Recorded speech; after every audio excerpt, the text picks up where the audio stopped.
Kristen Young about that email that came to you and me. I don't know if she sent it about the lights in the Finley Fields. I don't know why. I don't know her, but she had you on the list too. I'm like, okay. Anyway, I'll take care of it. I think she's emailed about that. Oh, okay. And I think that's the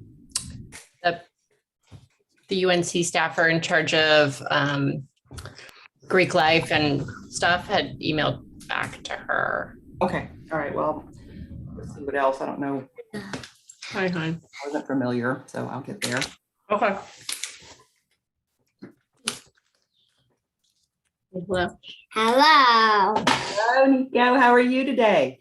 Good. I'm glad. I loved your picture for school day. Your hair looked great. Yeah. Mm-hmm. I had to be clever and do mine. It was all standing up. It looked fabulous. It was the ponytail that really brought it together. And the jacket. Oh, it's great. That is Aaron Langston's son's jacket that I think he used to wear to church. Oh, he looked fab. He was rocking it. Oh yeah, full confidence. We'll have to introduce you to Kazi because he was wearing something like that and he had a cool hat on. So you'll have to do both. Oh, well, he did bring like a Spider-Man winter hat with him. So I don't know if that counts, but there was a whole lot of things going on for picture day. Oh. My grandson had on his first pair of shoes. He's now required to wear shoes to school. That's exciting. Well, right. They make them wear shoes and it's like just so that, I don't know, things don't fall on their feet or something. Yeah, I know, but he's never had one before. So he keeps holding them up like, what did you put on my feet? Like, and like, not sure if he likes them or not, but we'll see. I feel like, especially for the pandemic babies, they're like, why are you putting me in stuff? Like, we've been home for 2 years now. Why are you putting me in anything? Like, just let me be in my diaper and let me be. Yeah, basically, yeah. Uh-huh.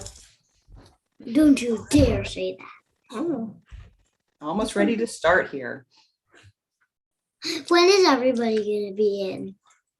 Pretty soon. It looks like we have 27 people already. That's a lot. Is that enough? No? Who else do you need to show up? Oh, 28. There we go. Oh, Ty. I know you love Ty. There's Ty. I think Ty might be in the car. Are you driving, Ty? Yes, I'm not driving, but I am in the car. Hey, Nico. Hello. How's in the hair, little man?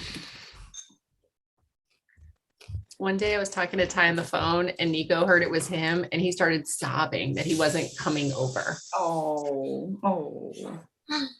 Like sobbing. Legitimate, just it's like, well, your playmate will come another time. You'll have to make another play date. All right, we're ready to get started. Nico, we're going to start, okay? All right. Good evening, everybody, and welcome to the Chapel Hill Town Council work session on September 29th. Can we believe September is almost done?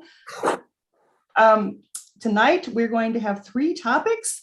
We're going to be discussing the recommendations from the Reimagining Community Safety Task Force. We're going to be talking about the American Rescue Plan funding opportunities and Vision Zero, the effort to eliminate traffic fatalities and severe injuries. This is a work session and we do like public input, but we wait to the end of the work session if there's time to hear from the public so that the council can have some discussion together on some of these items. We don't vote during work sessions, so no worries there. And you're always welcome to make your voices heard if you can't speak this evening by email or phone call. We're happy to hear from you. At the end of the work session, if you would like to speak, you can use the raise hand function or the *9 on your phone if you're joining us that way. In keeping with the rules on virtual sessions, thank you, we are going to have a roll call. I will share that Amy Ryan is not able to be with us tonight. She is with her family out in Colorado. So, family thing. So anyway, we will go. Mayor Pro Tem Michael Parker. Here. Councilmember Anderson. Here. Councilmember Boyncy. I don't see. Here he is. He's coming in. All right, we'll come back to him. I'm here. Thank you. Good. Councilmember Hong Bin-Gu, Here. Councilmember Tai Win, Here. and Councilmember Amy Ryan's asked to be excused, and Councilmember Karen Stegman. Here. Great, thank you. We do have a couple of proclamations this evening. We're not reading the entire proclamations. We will post the entire proclamation on our social media out there, but we're very happy to celebrate and commend certain groups when they write into us. We know that we value our different groups that do amazing work in our community, and we like to be supportive. So we're first up is the National Disabilities Awareness Month. And Mr. Barker, will you do the honors, please? I will, thank you. National Disability Employment Awareness Month traces back to 1945 and was created, excuse me, to educate about disability employment issues and to celebrate the many and varied contributions of America's workers with disabilities. As a town, we know that workplaces that welcome the talents of all people, including people with disabilities, are a critical part of our efforts to build an inclusive community and a strong economy. Therefore, this evening, the Town Council proclaims October 2021 to be National Disability Employment Awareness Month. In so doing, we call upon employers, schools, and other community organizations in Chapel Hill to focus this month on advancing the important message that people with disabilities add value and talent to our workplaces and communities. Additionally, the town pledges to work to pursue the goals of opportunity, full participation, economic self-sufficiency, and independent living for people with disabilities through our own hiring practices. Thank you. Thank you. We want also to thank Candace Kearney and the North Carolina Division of Vocational Rehabilitation for bringing this proclamation forward and for all they do to support our community, especially those who are disabled. So thank you for doing that. Next up is Diaper Bank Awareness Month. And we have Ms. Anderson reading this one, please. I know it's been a while since we had you do these in the beginning, but now we see Nico doesn't need that, but we'd like to have you read the proclamation. Says you. National surveys and research studies report that 1 in 3 families struggle to have, you've got to be quiet, honey.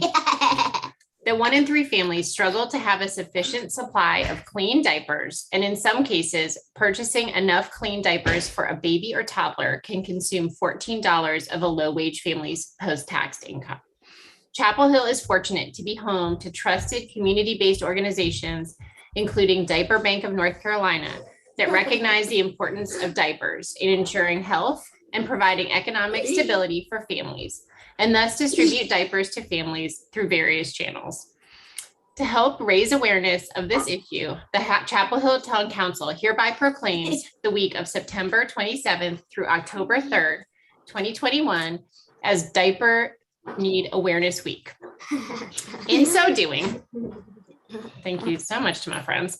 In so doing, we wish to thank the Diaper Bank and other organizations who support local families and encourage the residents of Chapel Hill to donate generously to diaper banks, diaper drives, and those organizations that collect and distribute diapers to those struggling with diaper need, so that all of Chapel Hill's children and families can thrive and reach their full potential.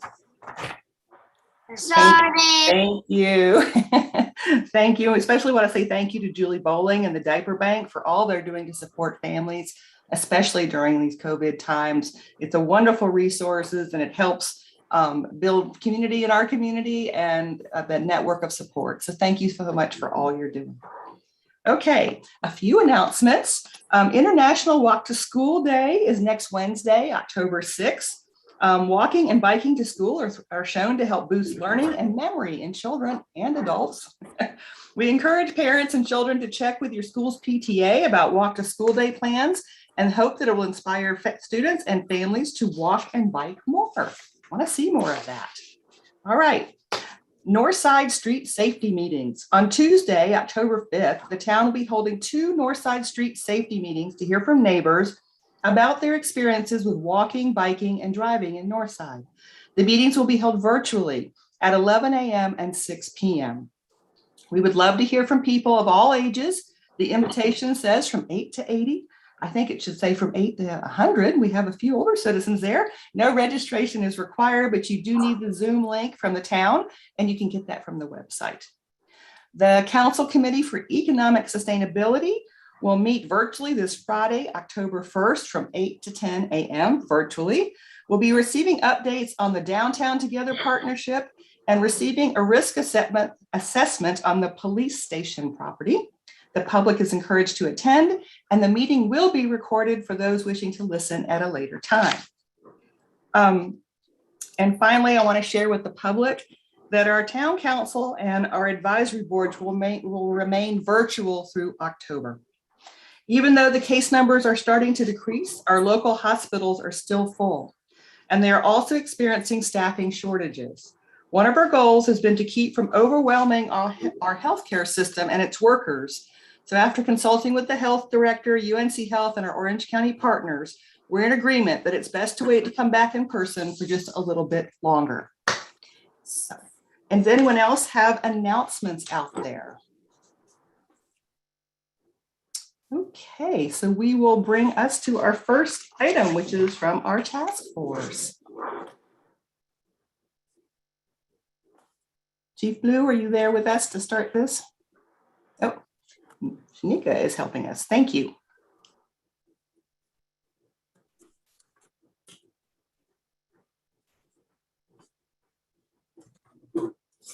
Good evening, everyone. I am having some problems with my video. Let's see if that works. Amy, I'm getting a cannot start video message. So I'll start and we'll see if we can correct that. Seeing me is not that much fun for anybody anyway. So good evening, Mayor and Council. I'm Chris Blue, your Chief of Police and Executive Director for Community Safety. Joining me for our presentation tonight is Shanika Weeks, the town's Diversity, Equity, and Inclusion Officer and the Project Manager for the town's response to the Reimagining Community Safety Task Force report. Tonight, we will provide you with our response to that report. We have 14 slides. We anticipate our presentation will take about 15 minutes. Shanika will provide you with a recap of the task force timeline, a high-level overview of our process and action plan, and a reminder Council set aside $100,000 in this year's budget to fund task force recommendations. I'll share a few specific updates that we think are a good start in beginning to turn task force recommendations into action. And then we will look forward to hearing your questions and suggestions about moving forward. So at this time, I will turn it over to Shanika. Good evening, Mayor and Council members. Super excited to be here. I'll start.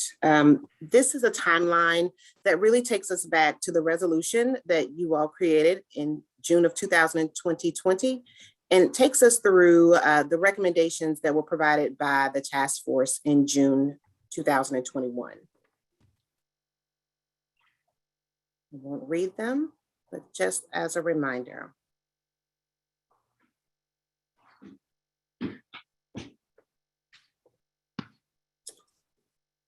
You can recall that there was a thoughtful report that was given, including 28 recommendations, 31 action items, and there were 3 categories.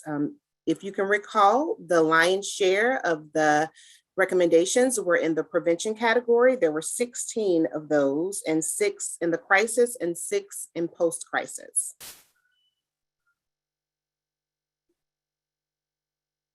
Wanted to remind you again that there were top 5 recommendations from the task force, and those include increased community collaborations, as well as, sorry, let me move my things around here, expand existing policing alternatives, increase affordable housing opportunities, restructure 911, and fund street outreach harm reduction and deflection program.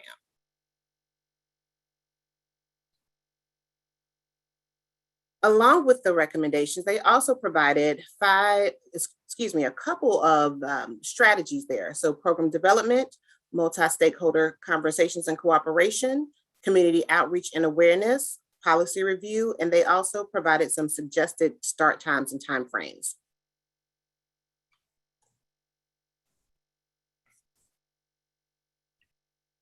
Chief? Thank you, Shanika.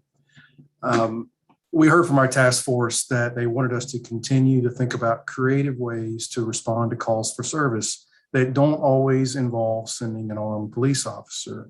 And as you know, our crisis unit already does some of that. And our police staffing woes have not improved. In fact, they've gotten worse. We currently have 18 vacancies out of 102 positions. So with the task force suggestion and our staffing challenges in mind, in late October, we will begin piloting a virtual response unit. This will provide an online virtual reporting opportunity for community members to report crimes that really don't require the presence of an officer. Provides a much more convenient way to file low-level police reports. We imagine starting with some of the well-known platforms like Zoom and Teams, maybe able to expand that over time. That certainly decreases the need for officers to respond in person, freeing them up to respond to other things. And of course, again, consistent with task force recommendations. And in the long run, we imagine this may be a way for folks to have a direct portal into our crisis unit too. So more to say about that going forward. Speaking of our crisis unit, you'll recall that you added a position to our crisis unit in this year's budget. I'm pleased to report that we've made a conditional job offer to our newest crisis team member. She has accepted it, so we need to get her moved here and started soon. We're excited about that and look forward to introducing her to you and our community. And I imagine as we approach budget prep season for next year, we'll be thinking about continued staffing opportunities in our crisis unit. And look forward to telling you about that. We've also added some language in our low-level misdemeanors policy to clarify our expectation that all eligible offenses be diverted away from the court system. That includes the requirement that if a deferral of an eligible individual is not made, a report must be generated explaining why.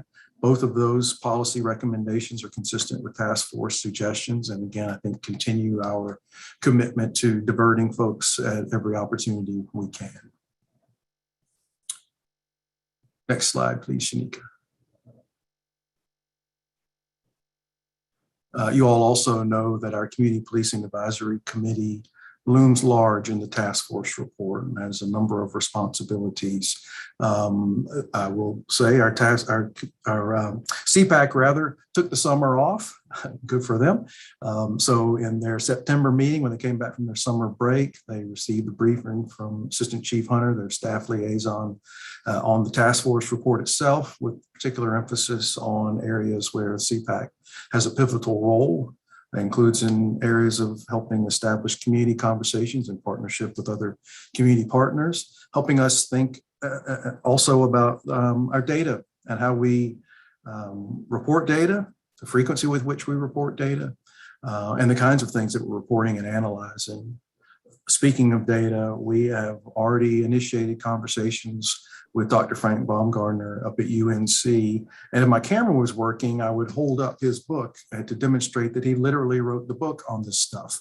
And as many of you all well know, considering the disparate impacts of an awful lot of traditional law enforcement action. So we've had some really interesting conversations with him already, and he's made a commitment on behalf of himself and some of his students to work with CPAC and us this fall to reimagine what kinds of things we might collect and report and how we might share those and how we might consider what those things are telling us. Some quick examples that we're talking about adding are additional data points about our diversion efforts. It's not something that we currently report on, but we certainly should as those opportunities continue, as well as information about our enforcement of local ordinances and beginning collecting information about how that's looking at our community.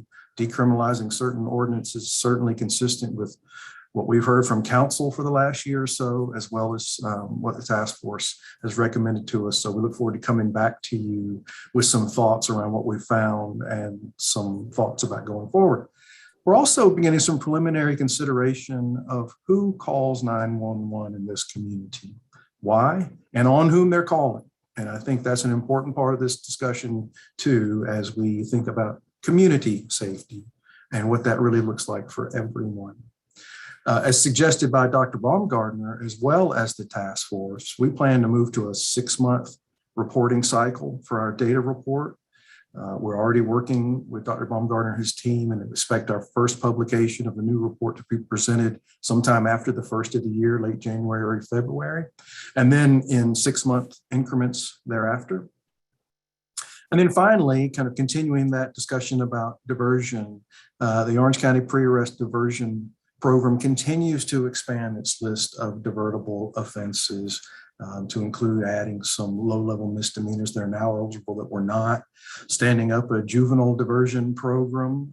In fact, the Orange County Criminal Justice Resource Department has hired a juvenile caseworker to receive those referrals. And you all know about Raise the Age, which raised the age of adult offenses, which was great. That helped cut down on the number of juveniles getting into adult criminal court. However, we think there's an opportunity locally to continue to divert young people even out of the juvenile justice system entirely, and appreciate that our local partners see the value in that too. So we look forward to reporting back to you more about that in the future. I will turn it back over to Shanika. Thank you, Chief. We want to remind you that there were 3 concurrent processes going on at the same time. Of course, the Reimagining Community Safety Task Force was working their efforts based on your charge, as well as the One Orange countywide racial equity framework, and now has morphed into a plan. There are, of course, all of the jurisdictions in the region are coming together, and that work is also anchored in the GARE framework. Likewise, the town of Chapel Hill signed on to be a member of the Government Alliance on Race and Equity. And so these concurrent processes really have bearing on the way in which we've approached the task force recommendations, and ultimately the way in which we will do racial equity work here in the town of Chapel Hill. A little bit on this results-based accountability, which is, again, the backbone of the GARE framework. One of the major ways it will impact the work of the task force is through the application of an equity-driven results-based accountability framework. It ensures that we look at the impact of our work and efforts in the context of the whole population, while paying close attention to the services and benefits we provide to historically marginalized populations, or for those faring worse based on the available data. And so pretty much we're doing this work in a new way. The way in which we design programs and interventions will be impacted by this framework. So you'll see the population accountability, the whole population, and then the performance accountability really has to do with the actual programmatic data, the way in which the programs are designed. This next slide provides an opportunity for you to kind of see the organization of the action plan. The visuals represent the action plan, not the entire action plan. You'll see 3 slices of this plan. It is, of course, color-coded. Prevention is in blue, crisis is in green, and post-crisis is in orange. From left to right, the way it's organized is by the concern and action items set forth by the task force. And then you will see some strategies, which were also given by the task force: multi-stakeholder conversation and cooperation, community outreach and awareness, program development, and policy review. Next, we go to an estimate of resources needed in $50,000 increments. Next are the indicators. Those indicators then are like those whole population measures. They help us to understand how we're making a difference in the work that we're doing on the entire population. And then we have timeframes, and they again are estimates. We are leaning on some of the work of the task force to guide us with those timeframes. And then as we've looked at our internal programs and processes, we've filled that out some. And next we have our progress to date. Wanted to share a little bit about what the results-based accountability framework looks like in action. And so I just want to share with you, if you will, this synthesis of where we are with the framework and some of the work and the charge set forth by council. So we'll take results, and that's going to be one of the metrics in the results-based accountability. And that is pretty much the conditions of well-being for children, adults, families, or communities. And we'll liken that to the charge you laid before the task force. And you can see that to the right. You're familiar with that language. And then we go to indicators. They help us measure and quantify the achievement of a result. And so in our action plan, you'll see those things listed in the indicators column: disaggregated crime statistics, law enforcement training calendar, the number of programs addressing youth alcohol and drug use. And that's my dog. And the percentage of community members with permanent housing.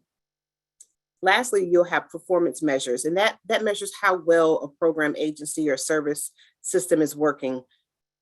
Answering the questions of how much do we do, how well are we doing, and the key question is anyone better off because of what we've done? And you'll see here we have that to be determined by this data-driven program development and implementation that we will do. And many of the strategies require multi-stakeholders to come together. And so it'll be a bit premature to set forth some performance measures at this time without the leveraging and understanding of various programs and agencies. I don't know why my dog is barking. Next, we have just a little bit of an overview, a high-level overview of this implementation plan that we have. Starting in June, the task force shared their recommendations, and you received them. From July to August, we took the time to do some internal organizational scans, looking at the recommendations that aligning them, and also somewhat some policy revision, and Chief alluded to those earlier. From August to September, we were really looking at the frameworks and the tools that we can use as we move this process forward. Again, this is a new way to do and conduct business. And so when we pull our stakeholders together, we have to have a plan and a process to move them forward. We're here sharing the initial action plan with you all. And between October and January, if council agrees with our timeline, we will pull together our partners. And let me move my screen up a little bit. We will meet with our external partners for some meetings. We will socialize the recommendations. Many of them have seen and are familiar with the work, but to really look at the way in which these recommendations will impact and potentially impact the way in which they do business. We want to share with them the GARE framework and begin the planning process. Again, we're going to have to change the way we do work, and we'll have to do some training to upskill the partners on that. Q3 2022, we hope to share plans and updates with council as to where we are at that point. And then from February to March 2022, we'll go back to the drawing board and really try to put some nuts and bolts to the program development and implementation for many of the action items and recommendations. We hope to come to you in the spring of 2022 and share an updated action plan and more progress with council.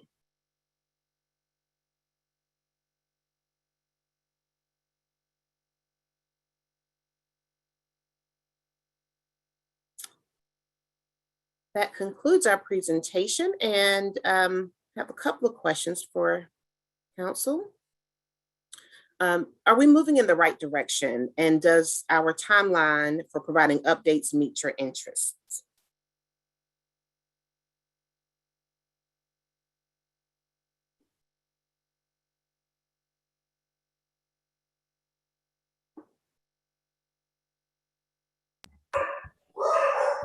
Mayor, I think you have some questions. Ask questions. I'm sorry, I got distracted. I was listening and then boom. Okay. Who would like to ask a question, please? Ms. Stegman. Thanks very much for this presentation. I'm glad to see it again. I'm sorry if you can hear dogs barking in the background. Just 2 or 3 questions. I was really happy to hear that Frank Baumgartner is working with us. That's super exciting. And I know it's a lot of work to kind of keep the data up to date and all of that. Is he kind of just helping us get sort of the systems in place, or is he going to help us in an ongoing way, or what's that relationship going to be? That's a good question. And I don't want to overcommit him on his behalf, but he is very interested in the project. And I think if we build the right kind of framework, then we wouldn't necessarily need him all the time. But I think he certainly suggested a willingness to do periodic audits of our data, to weigh in on what kind of third-party analysis he might make that perhaps might differ from ours. And we're certainly open to other ways of thinking about approaching that with him and with CPAC support. So I don't want to overcommit him, but he's given us a lot of his time already and seems willing and excited to continue to do so. That's fantastic news. My other questions. So in terms of the timeline, that initial timeline presented, I wasn't clear. So I know we've set aside funding for this year, and there were a few very specific recommendations, like funding a position for SORAD, which seemed to have a lot of support. I wasn't clear from the timeline presented when we're making decisions about how we're going to use the funding for this year. Is that at the, I forget what it was, maybe October you're coming back? I'm sorry if I, but yeah, that's the question. I'll take a stab at that one. I think we would be interested in council's thoughts about that, and how we might best help you prioritize your decision-making around that funding. So any thoughts you have about that now or going forward? As you said, there are some specific recommendations that you could consider funding right now when the funds are there. So we appreciate any thoughts you all have about how we might recommend or help prioritize. So I think that leads me to my final question around, I know one of the recommendations of the group, the task force, was that CPAC kind of play a leading role in helping to move this forward. And, you know, I guess there's two questions. One, what are you envisioning as CPAC's role? And two, how are you thinking about how to balance, you know, we want input as we go, but also we've had a very thorough, well thought out, you know, very committed group give input that was representative. So we don't want to kind of start over and start having public input when we did that process. So, but we don't also want to just say, no, we're doing this and end of discussion. So how are you thinking about how to balance that, and so that we are moving forward? You know, that was kind of our commitment, is, you know, we got the recommendations, we're gonna act. So how do we balance that? We're very interested in action too. So that was a big part of what the CPAC discussion consisted of in their September meeting. Was we do have a blueprint laid out here in front of us, and we should begin executing. We also know that the blueprint talks about community partners, so that they spent a big part of their meeting talking about who might also come to the table in a way that we'll make sure we don't miss anybody, but without getting bogged down in process. So I think the best answer I would say is I think CPAC is very aware of the fact that there's not a whole lot of analysis of the report that needs to happen. There's really an execution element to their role now, and I think they're poised to do that. I want to put in a quick plug. CPAC has some vacancies and we need some applicants. So if you all can help us, we've got just a handful of folks, and this is a big job in front of us. So any help we can get with good, energized members, we'd appreciate that. That's a great plug. Yeah, and also I guess it always helps when we are working through existing structures and boards, and so a lot of this work is already either in process or you know, happening already, and that kind of thing. So I know you know that. So plugging in anywhere we can is, I think, great, because it clearly will require a lot of partnership and collaboration. So and to answer your question, I am definitely in favor of go. Less talk, more do. Thanks. Great, thank you. Any other questions? Mr. Alan, we're at work session. We gotta remember that, Alan. I always raise my hand. I meant I'm calling y'all by first name versus blah, blah, blah, blah, blah. So we're at work session, so there we go. Got it. So yeah, my question is about the racial equity toolkit. I know that we got a response to a question about it and the status of that. I know that according to the answer, there's an additional racial equity scorecard that's in draft form that staff is selecting internal projects and programs to pilot.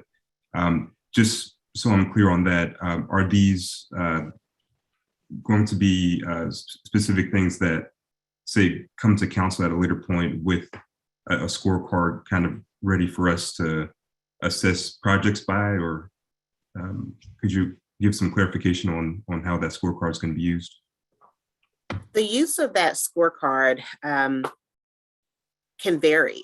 The scorecard really helps you to determine, based on various criterion, what's the best move based on these options. How do we proceed forward? So we envision this scorecard being helpful in the program planning and development stage, in terms of which way should we pivot, or which way should the partners pivot as they carry out this action plan and various strategies, but also with some training, being able to share that scorecard with council as you all make decisions. But we want to work the kinks out before we hand that scorecard over to you all, and be able to share the limitations and the uses of that scorecard. Yes. Got it. And a quick follow-up, because I'm very intrigued by that prospect. What's the timetable on that? I'm not sure. We'll have to kind of play it by ear once we get a chance to try it out and pilot it with various programs. We'll have a better sense of that. If we can get back to you on that, that would be helpful. Okay, thank you. Michael? You, so three questions. First is sort of a technical one. Shanika, you were, and welcome to your first speaking role at the council. We're really glad to hear from you. You were introduced, among other things, as the project manager, but could you talk a little bit about the overall project management structure and who else is going to be working with you? Because when I looked at the work plan, it was pretty daunting. How, is there a team in town hall, or can you talk a little bit about how this all is going to be tracked and maintained and kept focused? Absolutely. I am excited and have very much enjoyed leaning and working with Chief Blue and Lauren Clark and Sarah Vignes. And as we look through the action plan, we've tried to decide where certain action items would live in terms of various departments, the places where there's the most connectivity, as well as once CPAC gets a chance to socialize themselves with the document, I imagine that I would work closely with that group as they move work forward.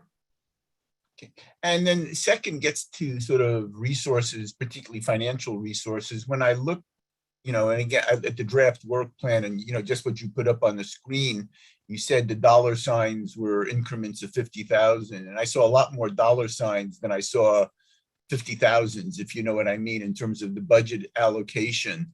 So, we talked about, for example, hiring an additional person for SORAD. It doesn't take a whole lot of hires or other things to blow through $100,000. So I'd like, your candid opinion about the adequacy of the $100,000, and, is that really going to be enough for this year, or do we have to start thinking about, maybe finding additional resources from somewhere? I would first say, once we're able to pull our partners together and leverage the resources within those organizations, we'll have a better picture of what we need in real dollars. Oftentimes, there may be an opportunity to shift a position, to expand the position's responsibilities, or shift the way work is done that creates some opportunities. So I would say we'll start there, and the manager may have some more. Yeah, I would add that I think an important part of this process is identifying what our needs are in year one versus years 2 to 3, 3 to 5. And so, will 100,000 do everything we'd like to do in year one? I don't think so.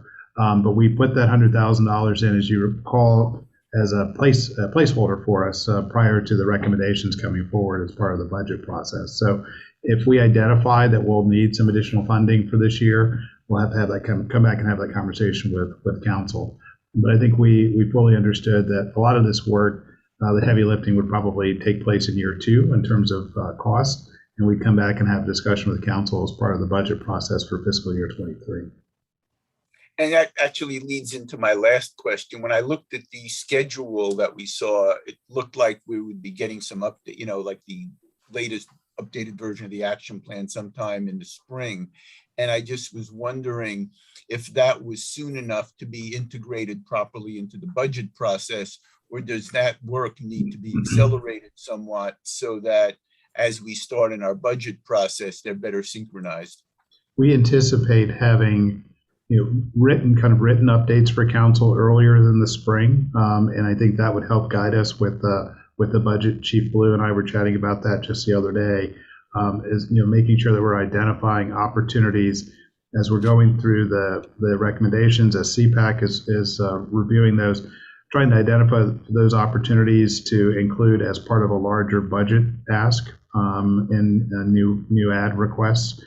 So yeah, we'll be keeping a close eye on that over the course of the next 3 months or so, 3 or 4 months, as we're starting to go into the budget season.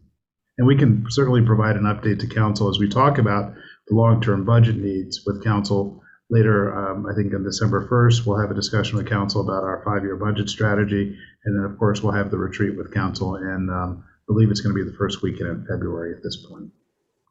Okay, thank you. And I guess I forget the 2 questions you asked us, but sooner is better than later, regardless of whatever it is you're doing.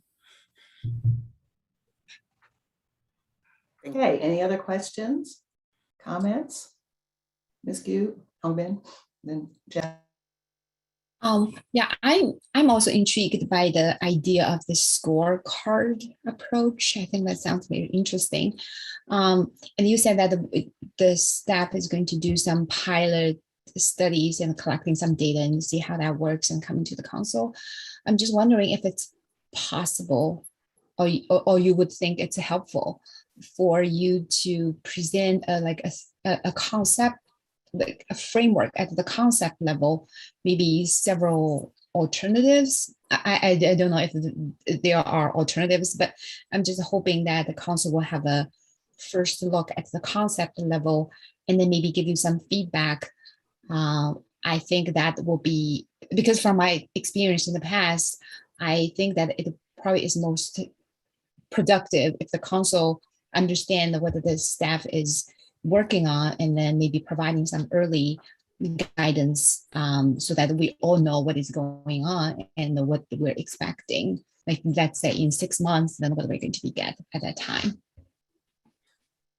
I believe that it certainly is possible. In addition to that scorecard, which sounds exciting, there's also a racial equity review tool, and that tool is a part of the work of One Orange. And so we do have a tool that we are piloting, and that can be used in conjunction. Not every tool will have application for every instance, and so we want to give you all a menu of options to choose from, for sure. Okay, Jess. First, I just wanted to say welcome, congratulations on your first presentation. Hopefully we'll get to meet you soon. I know joining during COVID is a little odd, but I just really wanted to comment that I really like the approach you're taking. I like the idea of the scorecard and just really keeping focused on how we track success and defining, what we're trying to do, and then really staying focused on what that looks like and how we're getting there. So I just really I know it's, that there are some things that are TBD, and that there's certainly conversations to be had. I also love the idea of really figuring out what all our partners bring to the table and pooling all those resources before we decide what all the resources we need to continue to pitch in are. But I really like this approach, and I appreciate the work. So thank you. In terms of the timeline, that seems fine to me too. So I'll be looking forward to updates. Thanks. Ty, were you able to make any comments or ask questions? Okay. If you want to send something in the chat, you're welcome to do that. Okay, great work. I'll be sending that. Okay. So I just want to echo the comments you've heard and say welcome to. And I know this is an unusual way to present to council as well, but it's where we are in COVID land. And Ty's sending seconds funding for SORAD ASAP. Yeah, it's been an amazing program. I like the scorecard approach. I know you need to work the kinks out because that way other folks who aren't as knowledgeable about the conversation can actually view something and understand it instead of reading a paper or a lot of text about it. They can actually see something visual. And I think that's just helpful for the community, especially when people make statements or want to know the information. We're able to share it a little more easily that's understandable by everyone. So I applaud you to figure out a way to do that. It's worked well with our affordable housing dashboard. Those kinds of metrics to kind of show how we're doing, where we're going, I think are really helpful for the community. And I point people there all the time, especially reporters and people asking those kinds of questions to know, wanting to understand. And so whatever you can do to help, and it can be an online tool, would be great for them to, that visual is really important, but the work is more important. And I think you're hearing from council that we're very pleased with the way this has all come together. We're very pleased that we have you on board, Ms. Weeks, and we look forward to just a total integration of all this across all our departments. And I think it's been an amazing learning opportunity for all of us and the community as we're striving to do better and be better. You guys have been very pragmatic about it while also being inclusive. And I think that's been a really important step, and very proud of the work that the task force did to help bring some of this together. And they did some great jobs on the visuals and graphics, the infographics. So that was wonderful. So anyway, we appreciate all this and we look forward to hearing more. And as you heard, sooner is preferred on the timeline. Thank you. Alan, did you have something else? Yes, just one other thing, but as you all have appropriately brought up CPAC and their role, especially at their last meeting, their discussion of this, I hope that they will continue to be involved with your efforts because they're a great group, dedicated, and as you know well, Chief Blue, they care. So Absolutely, we're counting on them, and we'll need them to be successful for sure. I don't know if Rand's listening to us or not, but when we put out the information about this meeting tonight, if we could put that we have openings on the CPAC, that we would like people who are interested to apply, I think that would be a good message to put together with tonight's information from the meeting. Okay. Well, thank you very much. Appreciate you being here with us. And there's no further questions. We'll move on to the next topic. Thank you.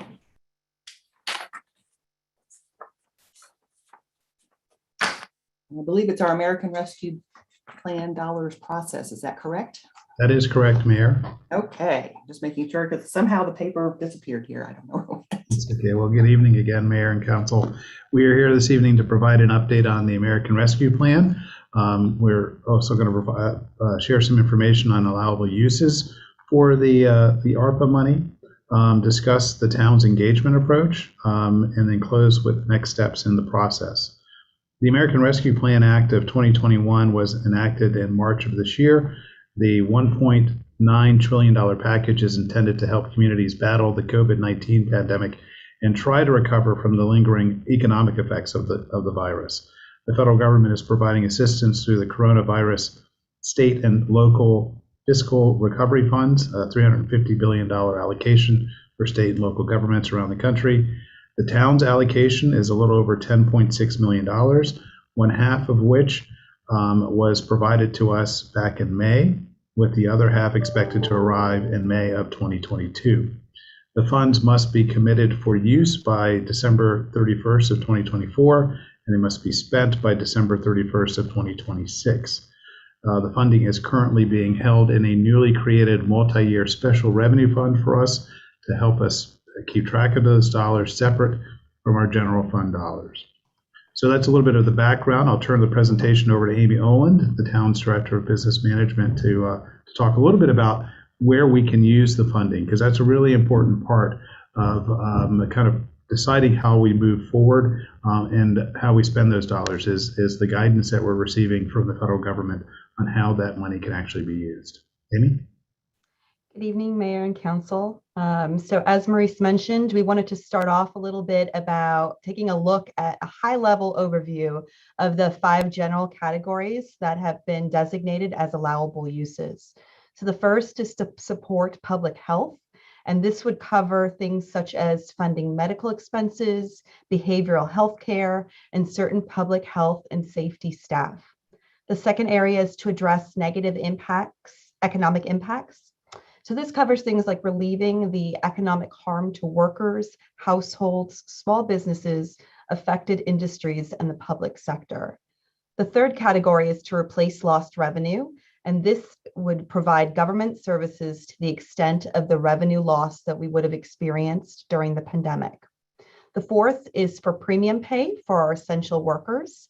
And this allows us to offer additional support to those who have borne and will bear the greatest health risks because of their service in critical infrastructure sectors.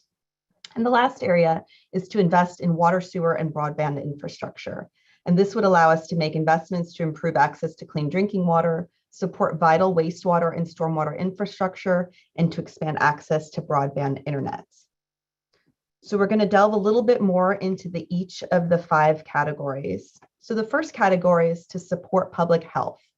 The fiscal recovery funds provide resources to meet and address emergent public health needs, measures to counter the spread of COVID-19 through the provision of care for those impacted by the virus, and through programs or services that address disparities in public health that have been exacerbated by the pandemic.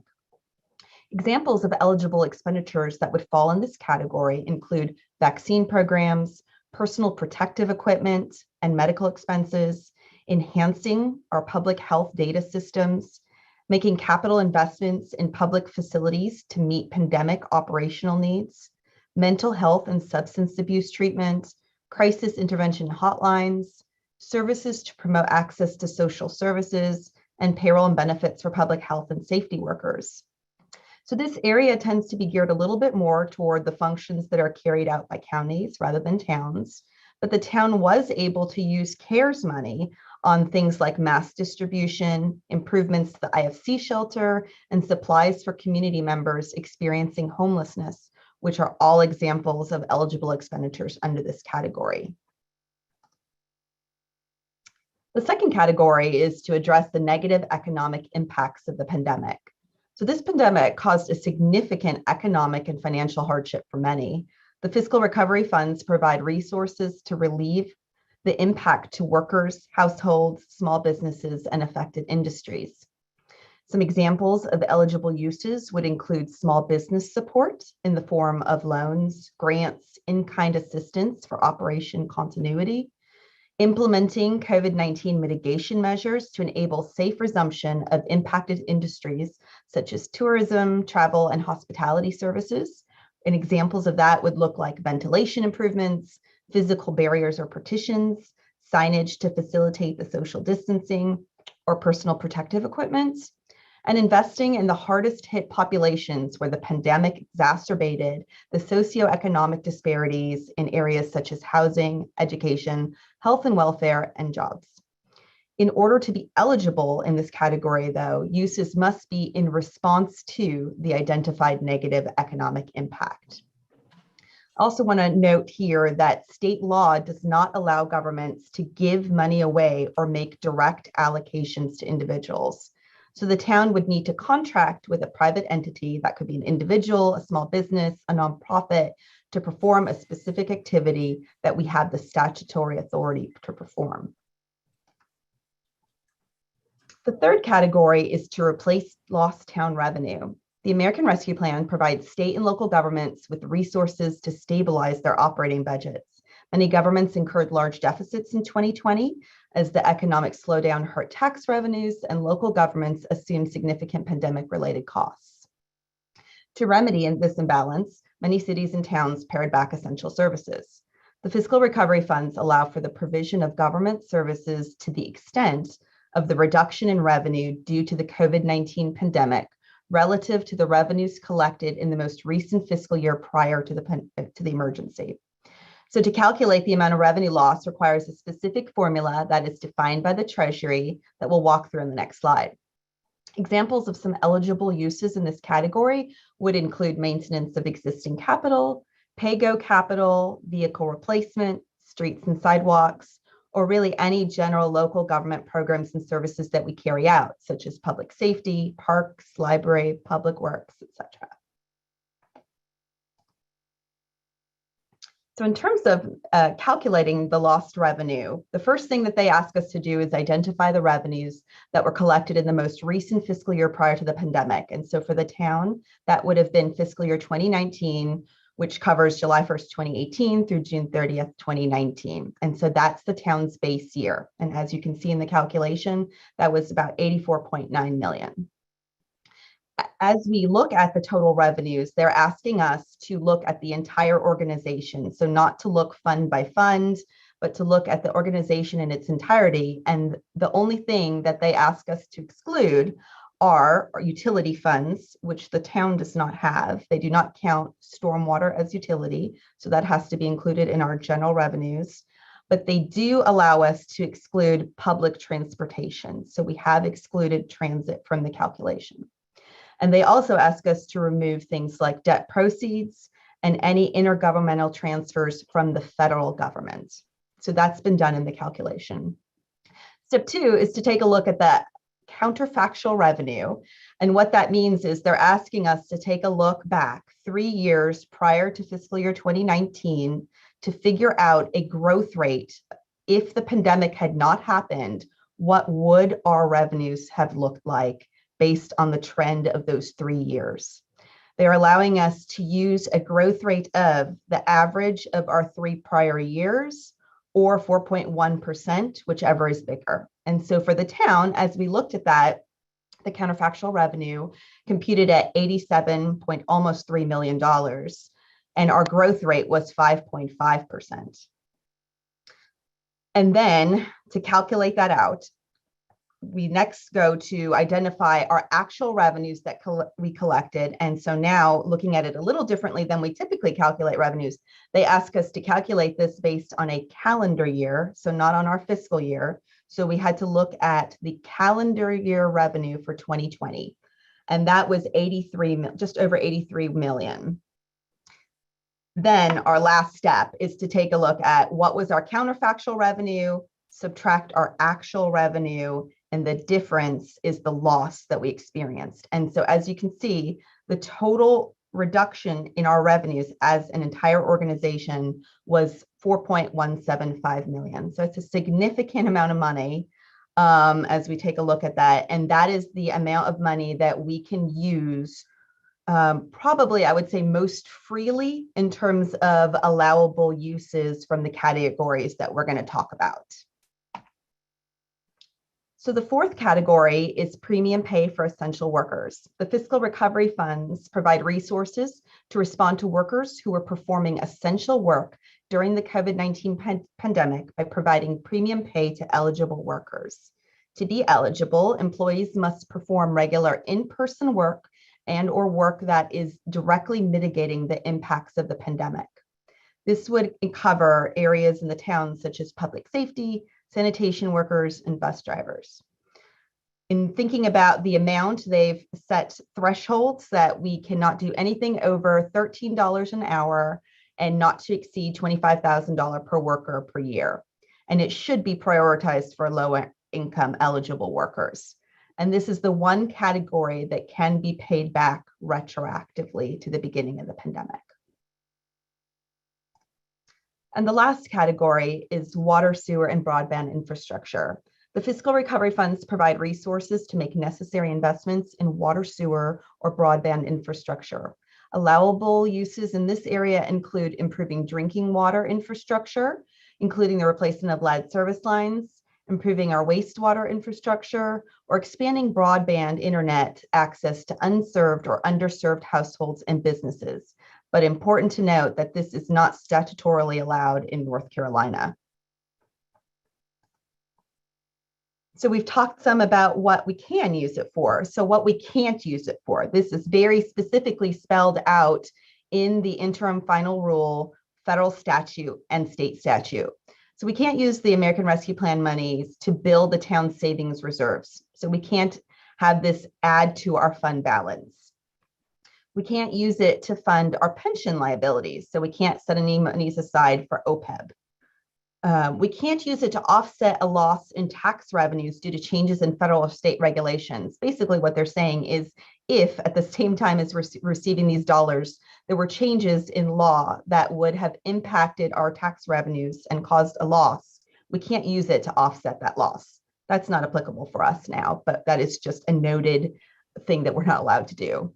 We can't use it, as I mentioned earlier, to make a direct payment to an individual, and we cannot use it to provide free public broadband.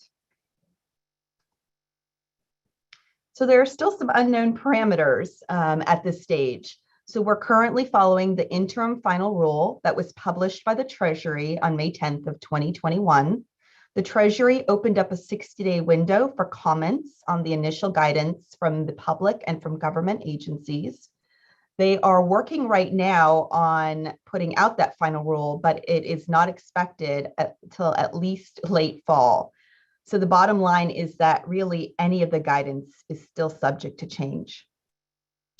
The town has completed our December 2020 revenue loss calculation, as I walked you through a few slides ago. This calculation is also required for the town to complete for the next 3 years. So we have to compute it for 2021, 2022, and 2023. And of course, future losses are not yet known. The ability to use the American Rescue Plan dollars on stormwater infrastructure is still not very clearly defined in the guidance. We do hope that there'll be some further clarification in the rule to see if this will be an allowable area for the town.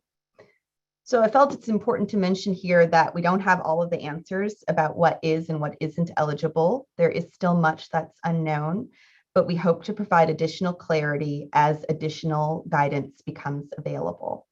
As project recommendations are made, we'll need to review each project to make sure it's eligible before making any commitments to use these funds. And some important considerations as we think about how Council wants to allocate these dollars.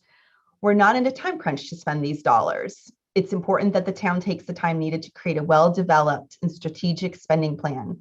One thing that's very different about these dollars than the CARES dollars that we were allocated is we were on a very tight turnaround to spend the CARES money. They had initially said that we had to spend it by December 31st, 2020. We did get a one-year extension. We didn't know that at the time.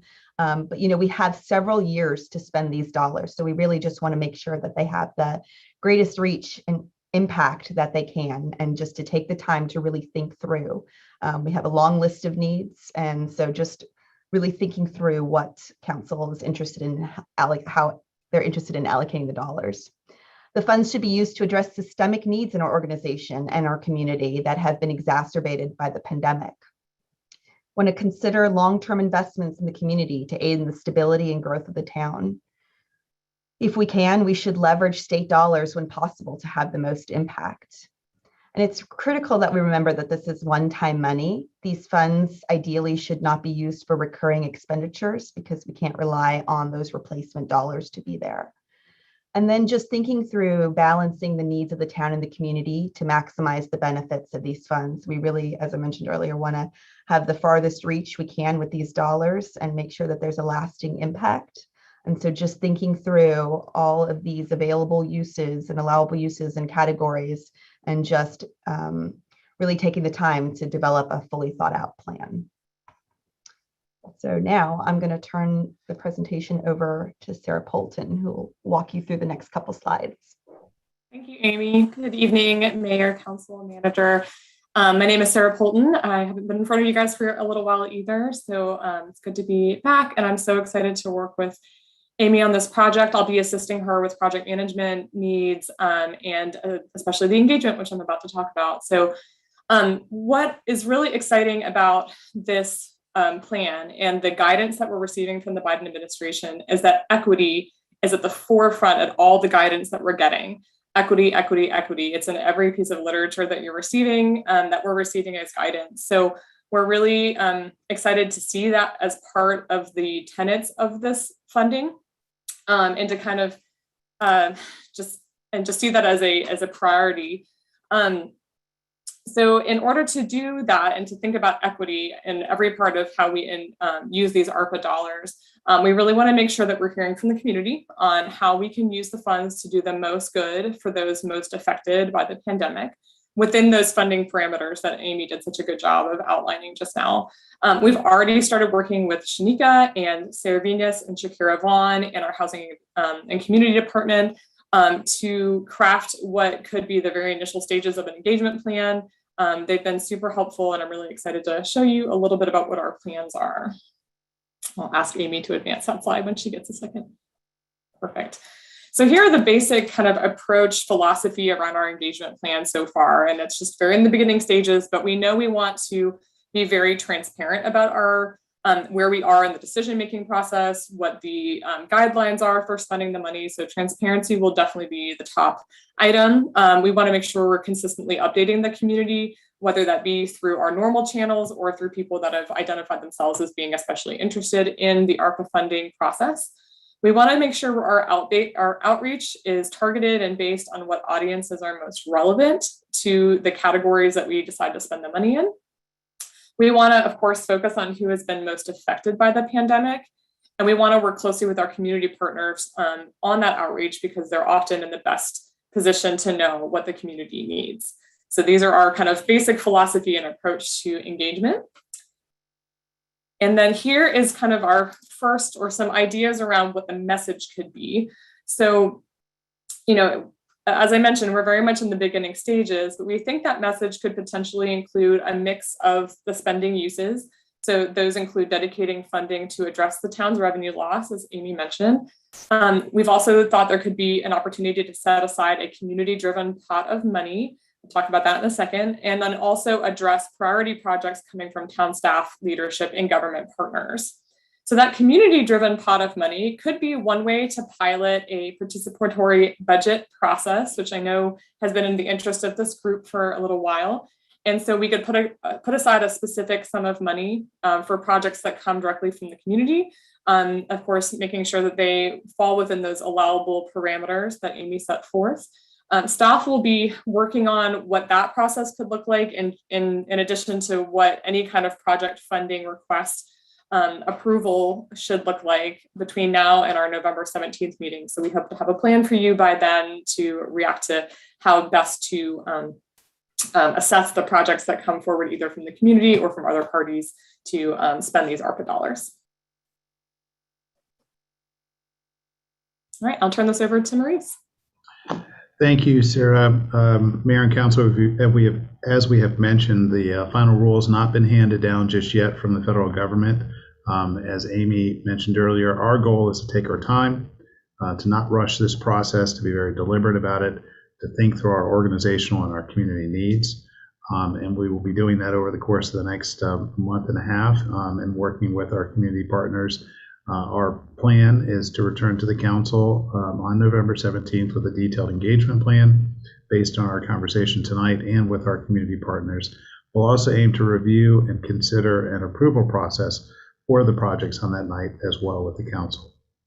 We have also created a web page, just wanted to make you aware of that, providing additional information on ARPA, including what we know about the guidelines to date and frequently asked questions.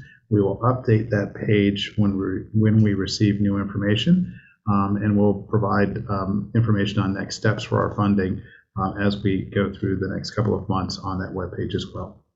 So with that, we will end the formal presentation and take any questions that you may have for us. Thank you. All right, council members, questions? Jess, there you go.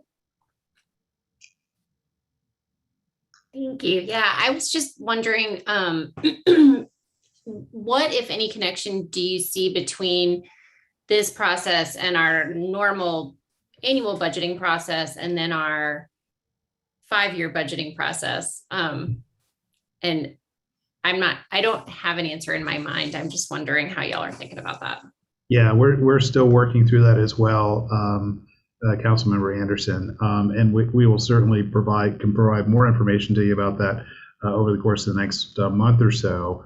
When we come back on November 17th, we can tie that more closely to what we'll be discussing with you just 2 weeks later on December 1st with our long-term budget strategy as well. We just for your information, we have pulled together the groups that worked on the 5-year budget strategy a couple of years ago. As you recall, we were having those discussions with you about that strategy right when the pandemic hit. We decided to shelve it. We have brought those groups back together, and we will be tying those conversations back into what our needs are and what we can do with the ARPA money. We will have a larger discussion about that over the course of the next few months, and then obviously communicate that back out to the council as well. Okay, great. That sounds wonderful. I think that would be really important to figure out how those things, obviously these are not recurring dollars, but still it all has to somehow make sense, right? And work together. So I think that would be really great to hear more. Thanks. Absolutely. Michael? Yeah, I was just wondering, as we, as a council at some point have to make decisions about how we spend this, I think it will be helpful if we have some defined criteria that we use to make those decisions. And I'm wondering if we can weave that into our engagement process so that we actually get the community to help us think through, rather than just getting from the community, we would like more of this, less of that, but really having the community help talk to us about what they see as really important needs in general and what kind of criteria they think would make sense as we go through a final decision-making process. Yeah, that's an excellent point. We'll certainly keep that in mind. Okay, I would have a couple questions while others are thinking. In your presentation, you just show us the lost revenues, Amy, and I don't want anyone to walk away thinking that we actually have a $4 million hole because you actually cut costs, right? And is there a way to show that in this discussion, I know that's not what you're turning into the report to the government, I get that, but I want the community to know that we did an excellent job of cutting costs so that we don't have that kind of hole right now. So is there a way to express that or tell us what that really looks like? I mean, we got that we're getting the budget report and seeing what happens, because we are in really good, you did an excellent job. We're in great financial position right now. Yeah, that's a very good point. And actually we are in really good shape as we ended fiscal year 21 as a result of sales tax dollars that were not anticipated. We had extremely strong sales tax. We were very conservative in our budget approach. And so we made some smart choices. Council made some smart choices as we went into the budgets. We put into place the hiring freeze. And so there was a lot of savings that were experienced. So this is really just looking at one side of the losses, and that is also looking at compounded revenues, right? So I had plans, Marisa and I had talked about coming back on December 1st. There's been some change to the state guidelines related to when auditors have to present year-end results to the board. So we now have to have board presentation 45 days after we submit our audit report. And so, I used to come in January, February with our auditors and present an update, and we'd kind of kick off conversation about how we were doing in that new year as well. But now we have to do it 45 days. So we thought we could knock out that audit piece and we could give a very high level discussion at the December 1st work session, if that works for you, because we've just had our auditors here and we're working on getting our financial statements put together now. And so it's just a little bit early to have exact numbers to share, but we'll have good numbers to share at the work session on the 1st, if that's acceptable. Great, thank you for that. My next question is similar to what you've already been asked, but we know the public wants to advocate for certain things. Could we put a place on the website so they can start sharing their ideas so that you can kind of get a feel for what people are thinking about? We could say, share your ideas, come here and let us know what you're thinking. And not that that's going to be the deciding factor, but it'll give us some indications of types of things we should be talking about and considering. Instead of just waiting for one big event or 2 or 3 outreach programs to get that, could we have a place where people want to suggest things? Okay. And I look into that. thank you. My third is I really want us to loop John Richardson in and climate action. Are there things we could do that, like putting the solar on top of the parking deck, that would save us dollars in the long run? It'd be environmental part of our climate action plan and reduce our carbon footprint, but it would also help reduce overall expenses for the future. Are there other things like that that should be considered with these monies? I know that's an interesting category because it kind of doesn't fit in some of the ones you listed here, but I think it could. Or we do know about how to move funds. We can use our own funds for this part and use the American Rescue Plan for that part. But I really think we should take a strong look at some of the climate action items we are discussing to see if there's an opportunity for a win-win, reducing carbon footprint, but also utility savings for our community for the future. Mayor, I would say that's a good point. We'd also, you may recall, we had a conversation about this back in the late spring, early summer. There was also hope that there would be a larger infrastructure bill right. from the federal government that would provide funding for those types of climate-related infrastructure projects, and so we'll keep a close eye on that as well. Well, we're all keeping a close eye on that. Approved eventually, but apparently it's down to one person to make the vote. But I do think we should take a look at what opportunities and ask John what there might be price range, because I know that there's some projects we're looking at, like when we replace the roofs on the 2 largest buildings, we wanted to add solar to them as well. Is there an opportunity to I won't say bank that money because we have to spend it by a certain time, but to use some monies towards there or replace them? I wouldn't want to replace the roof a year early, but maybe we do. If it's 2026, I think they're up by then anyway. So it's an interesting concept that it may help us, again, reduce the carbon footprint and save dollars in the long run. Well, actually, we'll add that to the mix. Okay. Other questions? Alan, then Hong Bin.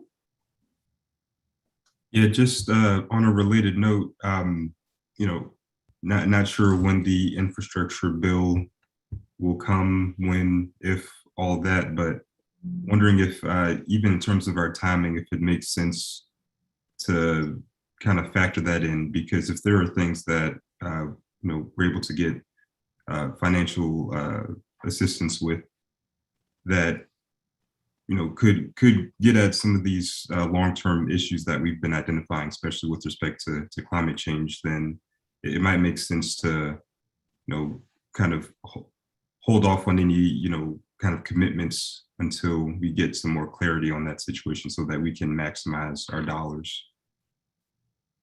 That's a good point. Oh, Ben. Yes. Amy mentioned that like for the community partnership part, you mentioned that it needs to be, well, I may misunderstand it, but I just want you to clarify. You said that it needs to be some contractual relationship, that having them to conduct statutory functions of the town. Can you explain that? Like what kind of organizations are the ones that you're referring to? I think a lot of people, I'm sure that they're asking that questions now. They're trying to understand if their organizations qualified or not. Yeah, sure. I think so. What the guidance says is that what they're saying is you can't just write a check to an individual. So they're saying that this individual or nonprofit or business needs to be carrying out some kind of service for the town that's in response to the pandemic. So for example, let's say with the CARES dollars, we had the support circles. And so we paid a nonprofit who carried out the function, and we ultimately paid for that, but it was through this third party. And so we had a contract with that vendor in order to carry out that service. So that's really what they're alluding to. So it has to be something that is by state statute an allowable thing for a government to do. So emergency housing assistance, some of the grants to our downtown businesses, things that are allowable by the state, allowable under the ARPA guidance, and then that we have some kind of relationship contractually bound that spells out what they're going to do for us that makes it an allowable use. Okay, That I think that's very helpful. I think, yeah, I think the details probably needs to be worked out in the coming months, but I think that this is very helpful. And you also mentioned that, so you said that certain functions are carried out most probably is more appropriate by the county, some function like mental health issues or some others that are carried out by the town. So how does it work, like for an organization think that they're playing a big role in the statutory functions that you just mentioned, that they may think that they will be eligible or will be interested in applying for those grants? Is there a framework set up already, like how to apply for that, where are they going to apply for it, or we're not in that stage yet? I mean, no, we have not set up any kind of framework for how any of these dollars would be applied for. I think that's something that we want to think through and really be thoughtful about. I think we have talked internally to consider something similar to maybe what the Human Services Board, the process they go through, and just thinking through how can we put together a process that really makes it equitable for people to apply, and really is far reaching so that everyone has access to apply, and then a process for us to make sure that we have the ability to help council prioritize and make sure that it's something that we're able to do. So that's something that we will be working on over the next couple months, and hope to be able to bring something back to you all on the 17th to be able to share more in details and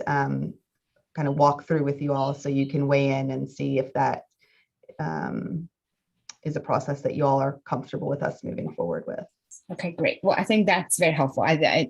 People now understand what to expect and what's the timeline. I think that's very helpful. Then another you mentioned about that it can also be used to cover the operational deficits that the town incurred during the pandemic. Well, the only area that I can think of is, of course, the parking.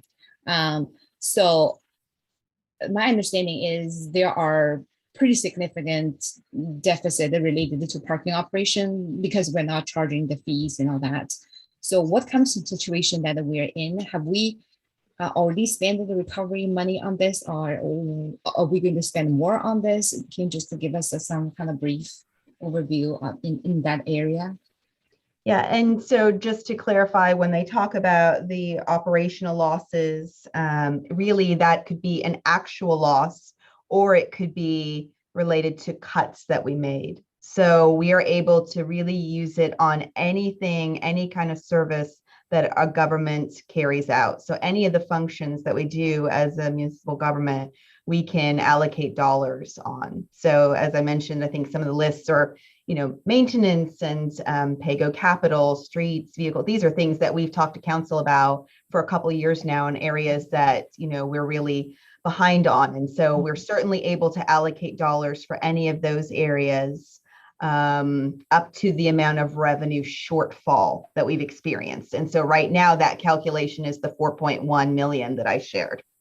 And so then it's going to be a matter of council, if you're interested in using that entirety of the 4.1 million, or how you want to spread that 4.1 million. If you do want to use the 4.1 million between this allocation and the second allocation that we're going to get. So there's some decisions that still need to be discussed. The dollars can be used to cover actual shortfalls. And so it could be used for the parking fund if that was the interest for council to use some of those dollars for parking. So I think, as we take a look at all of the requests that we get from council, from departments, from outside agencies, we'll have to put together the list and have develop some kind of process for council and for council's interest in community participation in prioritizing that list. It's going to be a long list. I see. So it's pretty open field. There are lots of options that we can consider. Okay, well, thank you.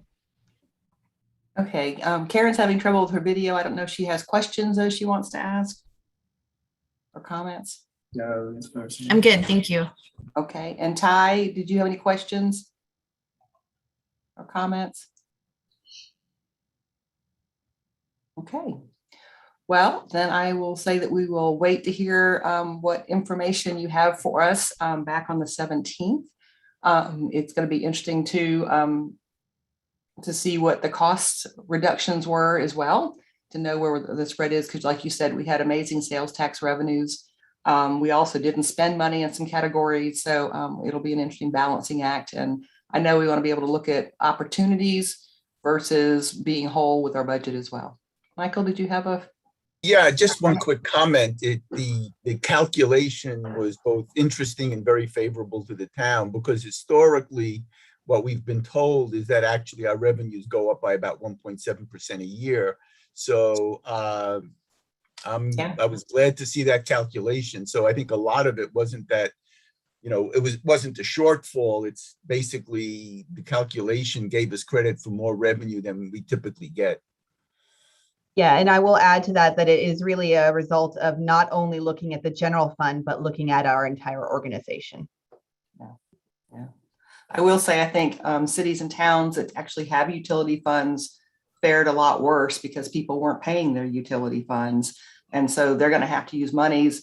We know OWASA is going to be one of the people asking for revenues because they are an enterprise fund and they're based on collecting revenues. And when they're still about $340,000 in the hole, I believe. And a lot of that's commercial that has shut down that won't be paying those fees. So in order to stay up and running, we're going to have to figure out how to help them as well. So I'm sure we're going to get other asks as well, but we'll go through a process. All right. Well, thank you, everybody. Thank you. And Sarah, glad you joined the team ARPA to work on that as well. Thank you. Okay. That next we have Vision Zero. Ms. Watterson, are you joining us for that? I am, along with some teammates, but I will start us off. So let me thank you. Share my screen.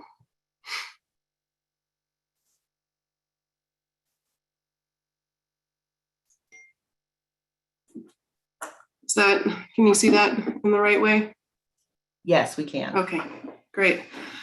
So good evening. I'm Bergen Watterson. I'm the Transportation Planning Manager. I'm here tonight with two teammates, Captain Donnie Rhodes from the Police Department and Jordan Powell, who is our still kind of new.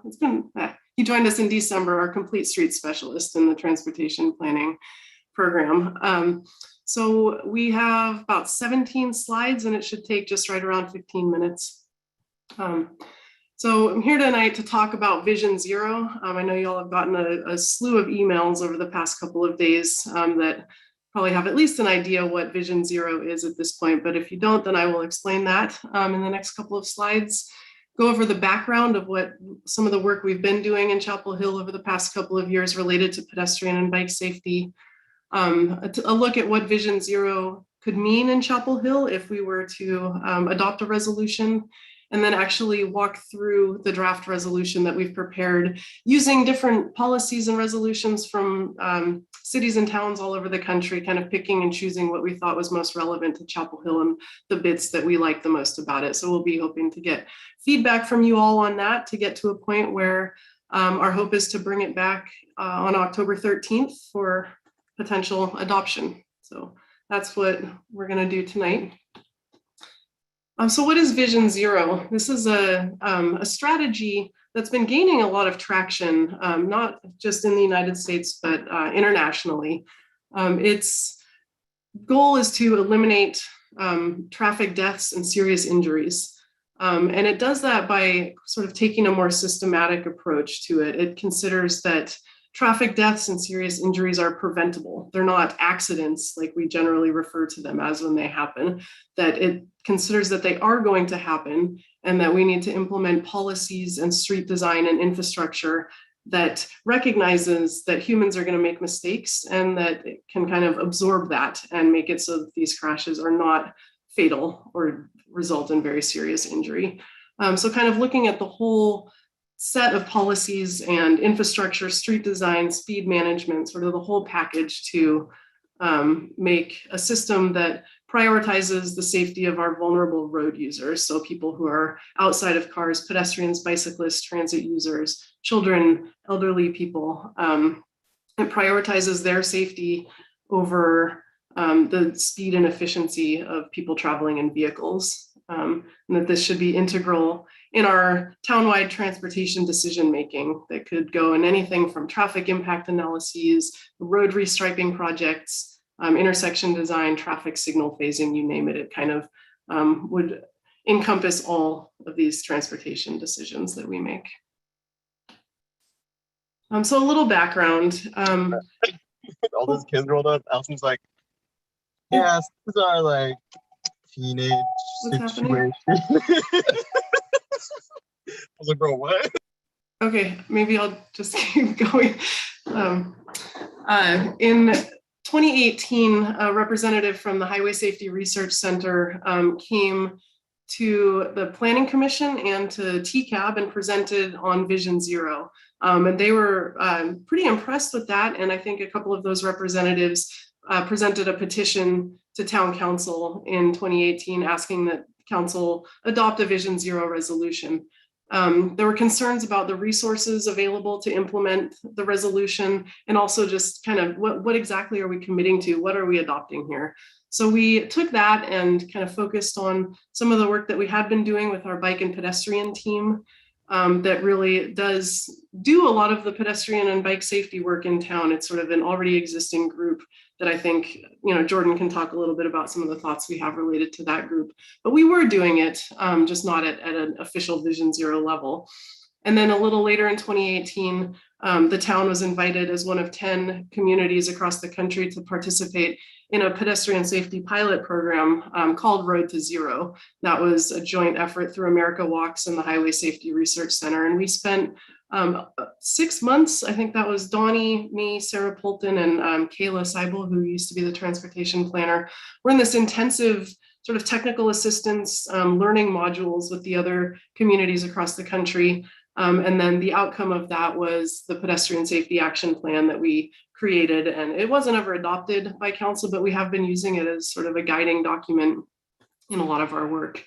And then fast forward to 2020, we got a grant from the Governor Highway Safety Program, and I'm gonna hand that over to Jordan to talk about. That's how he came into being with the town, and he can talk more about what we've been doing.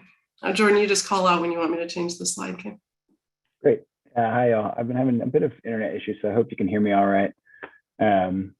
And due to this virtual world that we've been living in this past year, I'm meeting many of you for the first time, so it's nice to see you. My name is Jordan, a complete street specialist. Like Bergen said, I joined the town December of 2020.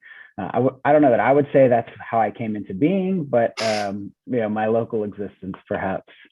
And the position has been funded by this GHSP grant, which is the Governor's Highway Safety Program. And my role is really to implement that pedestrian safety action plan and to consider all aspects of road user safety in Chapel Hill. So in the past 9 months, we've been working pretty diligently to implement this, to do some system analyses. And in the next couple slides, we'll walk through these various outcomes that I have listed out here on the slide in front of you, Donnie and I will. So you can advance that slide for us. So integral in the work that we do is grounding it in a safe system. So Bergen alluded to the fact that we need system-wide changes. And this means using data in order to be proactive instead of reactive. So what makes a crash likely to happen? The location, the circumstance, the street characteristics, and then how can we use that data analysis to combat these system-wide challenges to prevent future crashes? So one key location-based analysis that we've done is this high crash network that I've highlighted here on the screen for you. And through that includes streets that have sort of a high crash volume in general, but then also crashes per mile, so where they're most concentrated. And we did get a question from the council sort of related to this around crash clusters and crash volumes. And a big part of the emphasis here is that it's also important that we look at how dangerous the crashes were and the severity of the crash injuries. So where a crash is in our crash clusters, we see lots of crashes on the UNC campus. Sometimes those are at pretty low speeds and involve, very minimal injuries. And so that might not appear on this high crash network in the same way that corridors like MLK and Franklin and Fordham and some of these other roads that you're familiar with do show up here. What you see is that we have 19 streets that account for 15% of the total street network in town and 58% of crashes. And 100% of fatalities have occurred on these high crash networks over the last 5 years. So we can advance to the next slide, and we'll talk a little bit more about the sort of demographics of the crash analysis. All right. Hey, everybody, Donnie Rhodes. I'm going to take over here for the next couple of slides. So what we're looking at here, we published our first annual crash report. It's included in your agenda on page 64. These are crashes related to bike and pedestrian, so they don't include all the vehicle stuff. And so what we have here is with 5 years, the shades of blue represent communities of concern. So the darker the blue, the more of these 4 population areas that they have. So elderly, low income, non-white, or 0 car households. And then one of the things we looked at, the bar graph shows that the white population of Chapel Hill is unbalanced based on the number of bike and ped crashes. So this simply tells us that non-white pedestrians have a higher chance of being involved in a crash than white pedestrians in Chapel Hill. So that's something that we wanted to look at because that when we look at our crash data, and we were talking about it before, is our population data isn't necessarily the same as our motoring public data, but the folks that are biking and walking generally are because they don't have any other options. So that was something we wanted to look at. Next slide. We talked earlier about our grant with the Governor's Highway Safety Program, and part of that grant we had was crosswalk enforcement. So we had about 6 months of crosswalk enforcement. As you can see here, we made 113 stops, and those stops were things like failing to yield to pedestrian and also speeding through the crosswalks. And so 61% of those stops we gave warnings for. And that was about 69 of those stops. But you can see here, the 64 mile an hour, that was the highest speed that we had in a 35 mile an hour zone. And so we had 2 people that were cited for 64 in a 35 zone going through a crosswalk, which is just ridiculously fast. And we had a bunch of them that were 55 plus. So as we know, the higher the speeds, the higher chances of serious injury and fatality. We also had the problem, we were citing folks for where you would have a motorist that would yield for a pedestrian in a crosswalk, and then you would have another motorist come up either behind them, change lanes, and pass through the crosswalk, or just not pay attention and pass in the other lane, which is extremely dangerous. So this is a good program. I believe we got the grant again next year, so we'll continue some more enforcement. And another part of the enforcement stuff that we did when we were out there, we used our variable message signs to let people know that we were out there and that we would be stopping folks. So we thought it was pretty successful.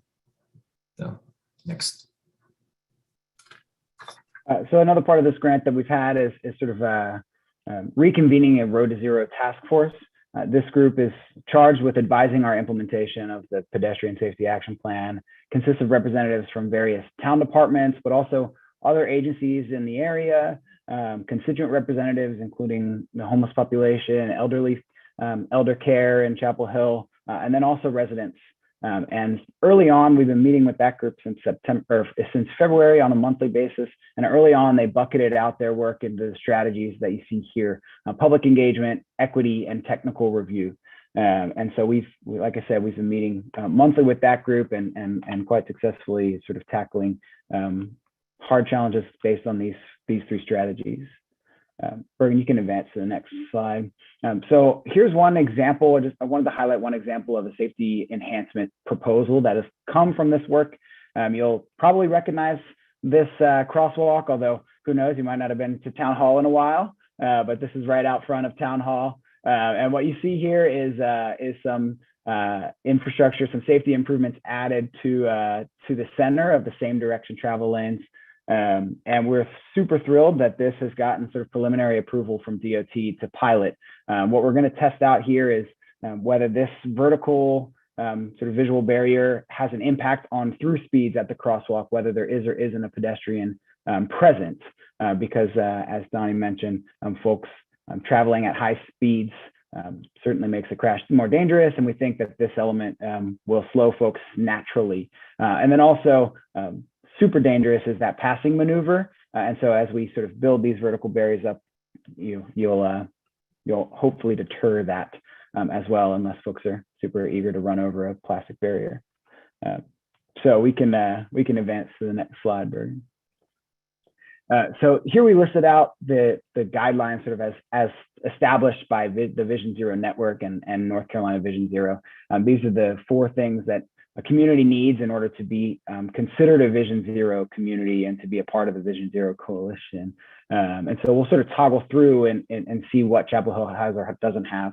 This first one we've got a bike ped committee that you're probably familiar with, of staff from various departments that meets regularly, including the departments listed out here, but many more as well. So that one is a big checkbox. This next one, we're not quite there. We do have a goal of eliminating traffic fatalities sort of implicitly in our pedestrian safety action plan, but we could be more firm on that. This next one, again, it's the time frame element of this piece that isn't quite there. We haven't established a goal for when we want to hit that 0 fatalities and 0 serious injuries. And then the last one is sort of why we're here today. This is the one that we can't quite claim any progress on yet, and hope to, with your feedback on tonight's presentation, hope to reach that one as well. So yeah, as Bergen mentioned, Vision Zero really applies to sort of a philosophical shift in how we approach safety in Chapel Hill, how we make decisions that impact the lives of residents and visitors. So, we're making an organization-wide commitment to 0 deaths on Chapel Hill streets. This is a commitment to the decision-making process, to the philosophy, not necessarily to any specific programs, to any specific fundings or other resource allocations, but to that decision-making process.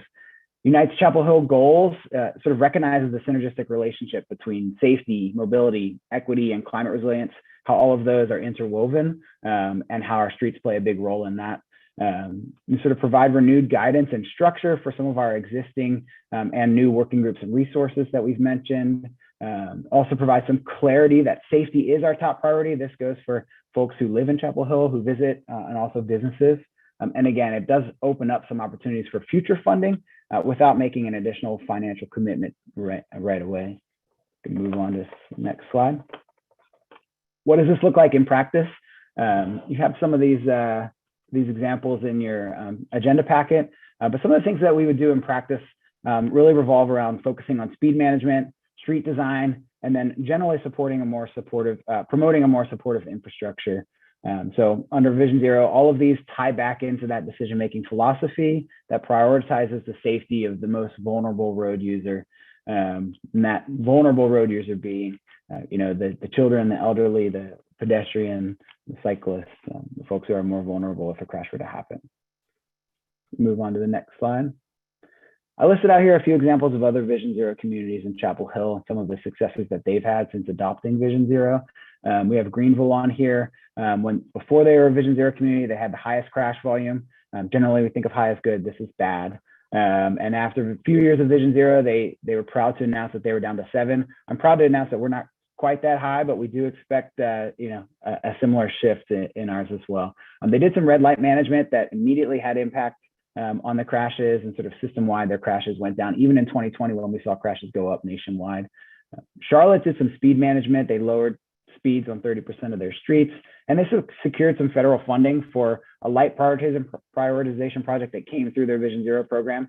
So going back to sort of opening up opportunities for future funding, that we're pretty pleased to see that. You see the Durham stats on here as well. And then one example from outside North Carolina, we went to a Vision Zero Leadership Institute over the summer, a few of us, and heard from some leaders in other communities. And one of them was from Philadelphia.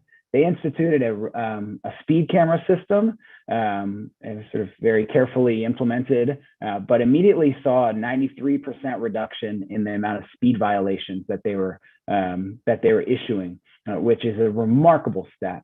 And something that just floors us, and so those are the types of examples from within North Carolina, and then a pretty drastic one from outside of North Carolina as well. We do have a proposed resolution in the overview, which should be on page 44 in your agenda, but we'll just walk through the sort of be it resolves here, highlighting a couple things. You see on your screen that temporal element is important here, establishing a year. We've given us sort of 10 years from now, which we think is plenty of time to accomplish this goal, make the changes that we need to. Again, it's townwide guiding principle in all decisions is super important. You see that executive committee that would sort of be a revisioning of that bike ped committee that we have right now. And sort of would provide some structure for the other systems within there. And NACTO, I believe you had a link to the NACTO guidelines in your packet as well. But these are guidelines that really fall in line with what Chapel Hill is and wants to be anyways. And so establishing a firm commitment to those is sort of the industry best practice guidelines as well. Equity is incredibly important in Vision Zero. I don't think I've spoken to it enough actually in this presentation, but it's foundational to Vision Zero. And so accounting for the historic inequities of transportation safety. What this means is it just adds another layer of decision-making that doesn't necessarily come from data, sort of the quantitative data, but is important. There are communities that have been impacted adversely by transportation decisions over the years. We have to recognize that and include that in our decision-making.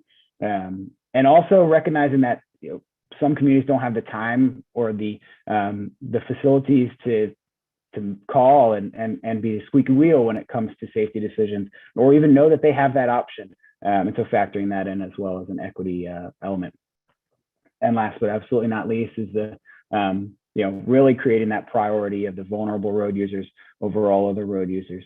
And this is, as I mentioned, the walkers, the bikers, the children, the seniors. Establishing this ordinal ranking really gives some clear and firm direction, and is a method for decision making whenever we're encountered with a conflict of mode. And I believe that brings us to the end, and really welcoming and encouraging questions, comment, criticism, feedback. And that's all we got. Thank you. Can you bring us back to full screen, please? Thank you. There you go. All right, Jess. Yeah, thank you for this really great presentation. My first question was just about the kind of inequities that you were talking about and the white versus non-white. I was wondering if there was any more disaggregation in the non-white statistic, like were there any subgroups in particular that were hardest hit? Not to use, no pun intended. Yeah, no pun intended. Yeah, we did break that down into various race and ethnicity groups, and that information is captured in the crash report. I don't have it in front of me right now, but I do know that Black and African Americans were sort of much more disproportionately affected, mainly because they have a larger percentage of the Chapel Hill population than any of the other ethnic groups. And so we did see that pretty significantly. And so that's just off the top of my head. Yeah, no, that's helpful. And I think important too. So another question was, is this something that we're going to be, like my question for the last presentation, is this something that we are or can talk about in our 1 year and 5 year budgeting strategy? I know that there are pretty significant, commitments in terms of budget, which I think is fine and well. I mean, I think it's something we should support. I just think I would like us to understand and be really transparent about how we're going to do that over the next 10 years and what that's going to look like. It's in there. Maurice, you knew already. You were ahead of me. It'll be part of the conversation. Absolutely. Okay. So Bergen, I'm sorry, you were going to say something. Yeah, I wanted to add that, a number, well, basically all of the projects that are in the mobility plan feed into this goal as well, whether indirectly, I guess. Sort of developed that before we knew about Vision Zero. But also one of the things that is in the resolution or in the memo is that the pedestrian safety action plan doesn't currently have a great section on actual projects. I mean, it has some, but it was just kind of, every intersection needs these things. So we would really flesh that out and attach cost estimates to it. So, we don't have the big picture right now, but we would soon. Okay. Yeah, I believe we framed it, as a part of the resolution, establishing that executive committee and then tasking that group and staff to provide some cost estimates for, various projects. I think that is written into that proposal as well. Okay. Yeah, I think that's really great. I think that's going to be just kind of a critical piece, but I think overall, just the feedback that I wanted to give was just that this is incredibly important and I'm really glad we're doing it. And yeah, I just think we need to be kind of strategic about how we pay for it and how we roll it out. And Jordan, welcome to Town of Chapel Hill. We're glad you're here. And yeah, like everyone else who's joined during the pandemic, I'm sure it's a little odd, but hopefully we will meet you in person soon. Yes, thank you. Michael? Yeah, two things. One is sort of maybe too much in the weeds kind of question, but as we've looked at the racial disparities and the accidents and stuff, have we looked at where folks live and what kind of road and traffic infrastructure they have? So for example, are there places, perhaps our public housing neighborhoods, for example, where there are not sufficient traffic lights or the roads aren't in good shape or the streets aren't well lit? We know that, our historically African-American and other neighborhoods suffered years and years of neglect. And so the underlying infrastructure in those areas may not be as good as some of other areas in town. So I'd like to, I think it would be great to start looking at it from that lens as well, to see, why, are there structural things that exist, and I mean truly structural, that are contributing to it. The other question, the last bullet point was about, counting, making, prioritizing, folks on foot and bicycles in all transportation decisions. Does that include the two related things about a development project? When we look at development projects, typically the TIAs look at cars and congestions and really don't seem to do a good job of looking at pedestrian safety, bicycle safety. Our townwide traffic model doesn't do as good a job dealing with pedestrians and bikes as it does with cars. So number one, are we going to upgrade our tools so that we can really have a better look at these kinds of things when we're looking at anything that requires a TIA?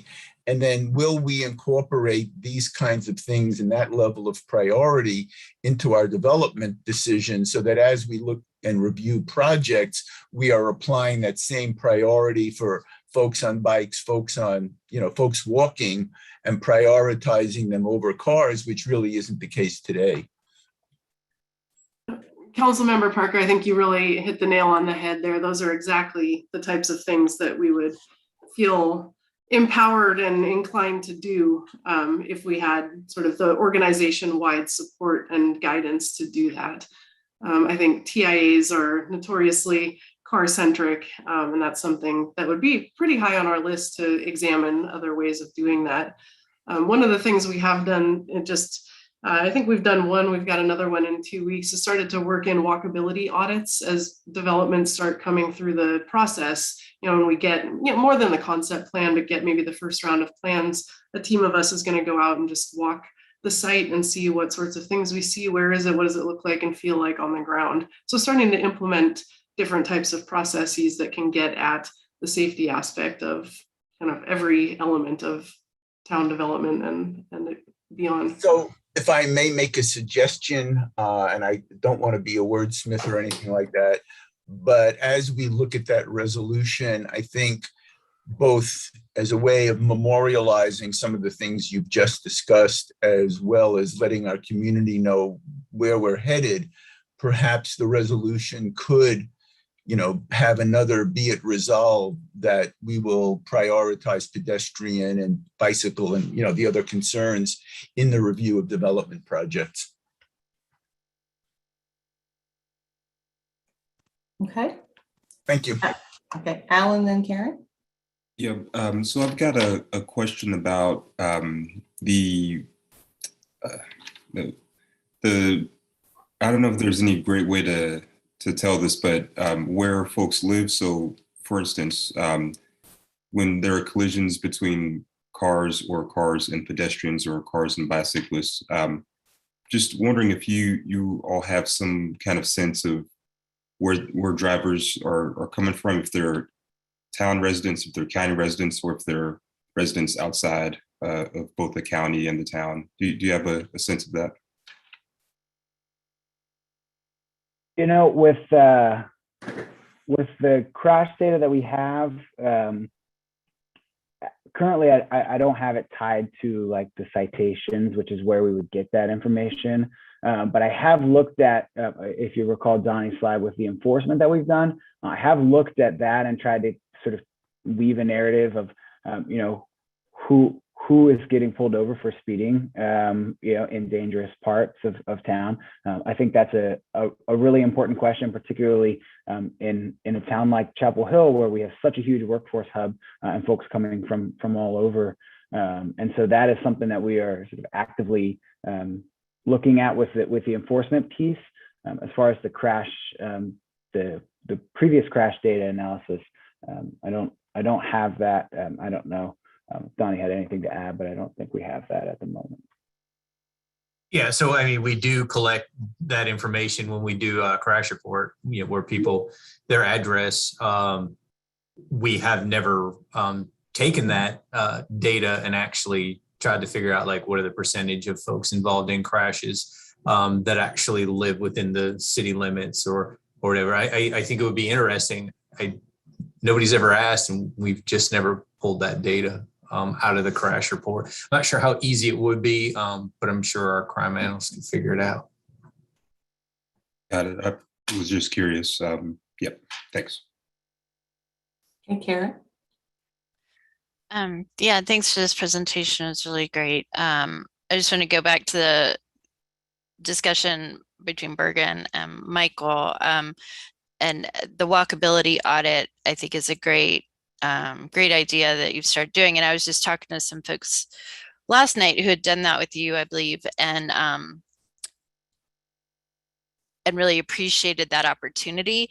But there's still going to be like a small chunk of sidewalk that isn't going to be there. That's not going to connect, the place they were focused on, because the development that's coming or being considered just doesn't go that far. Have you, and it's a bigger conversation than tonight about what we do about funding all these things, but has there been any discussion, or do you have any thoughts on the idea of somehow having a pot of funding for those kind of small projects that make the difference between real connectability and almost? Do you have any thoughts about what we can do about those kind of situations? I dream of pots of money to do little sidewalk projects. No, but in seriousness, one of the things we've looked at over the last year are the payments in lieu that developers sometimes end up paying for bike and ped. It's not very common that they do that anymore, but there are some. And from what I understand, there is, except for subdivisions, and this was a while since I talked to Ralph about this, except for subdivisions, which it is mandated what that can be spent on. There is nothing in our code that says what exactly those payments in lieu have to be spent on. So we've done a bunch of data collection, and I think the goal ultimately is to get it all legally checked out and figure out, do all the data crunching to come to council and see if there's a text amendment that would allow us to use this couple of $100,000 that's sitting there in payments in lieu for things that little sidewalk pieces that are not going to be built because there's no sidewalk anywhere around, and maybe put that over a few blocks and fill in a sidewalk gap. So that's one idea that I've had, just needing the time and the resources to work on that and push it through. That's kind of immediately what comes to mind without any other money readily available. Yeah, that sounds like a great avenue to explore, at least in the short term, while we figure out other options. Ben? Yeah, well, I think that well, first of all, I really appreciated that presentation. I think the report is very thorough and with a lot of data points over there. So I really enjoyed going through that presentation. Thank you so much. Clearly, that shows lots of work that has been put into that.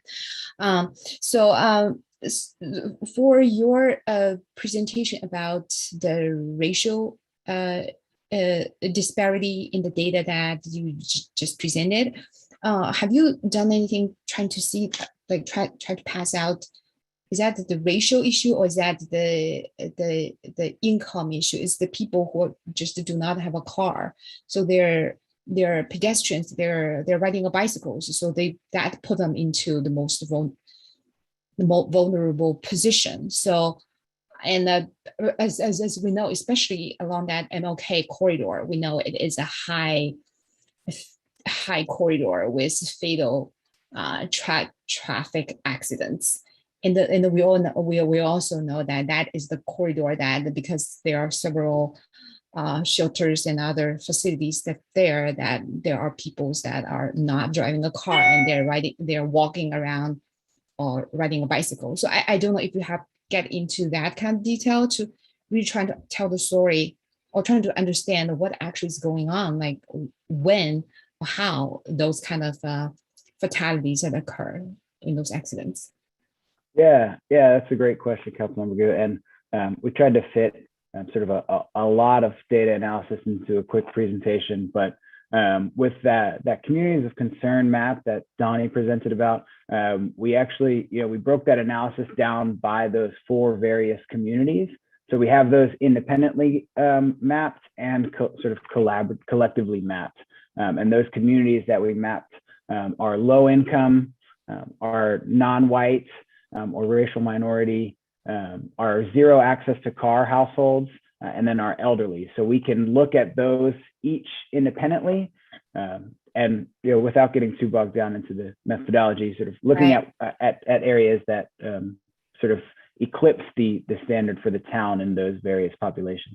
We can look at them independently, overlay the crash data, and then to Councilmember Parker's question earlier, overlay some street characteristics data as well, and see sort of where are all these things converging.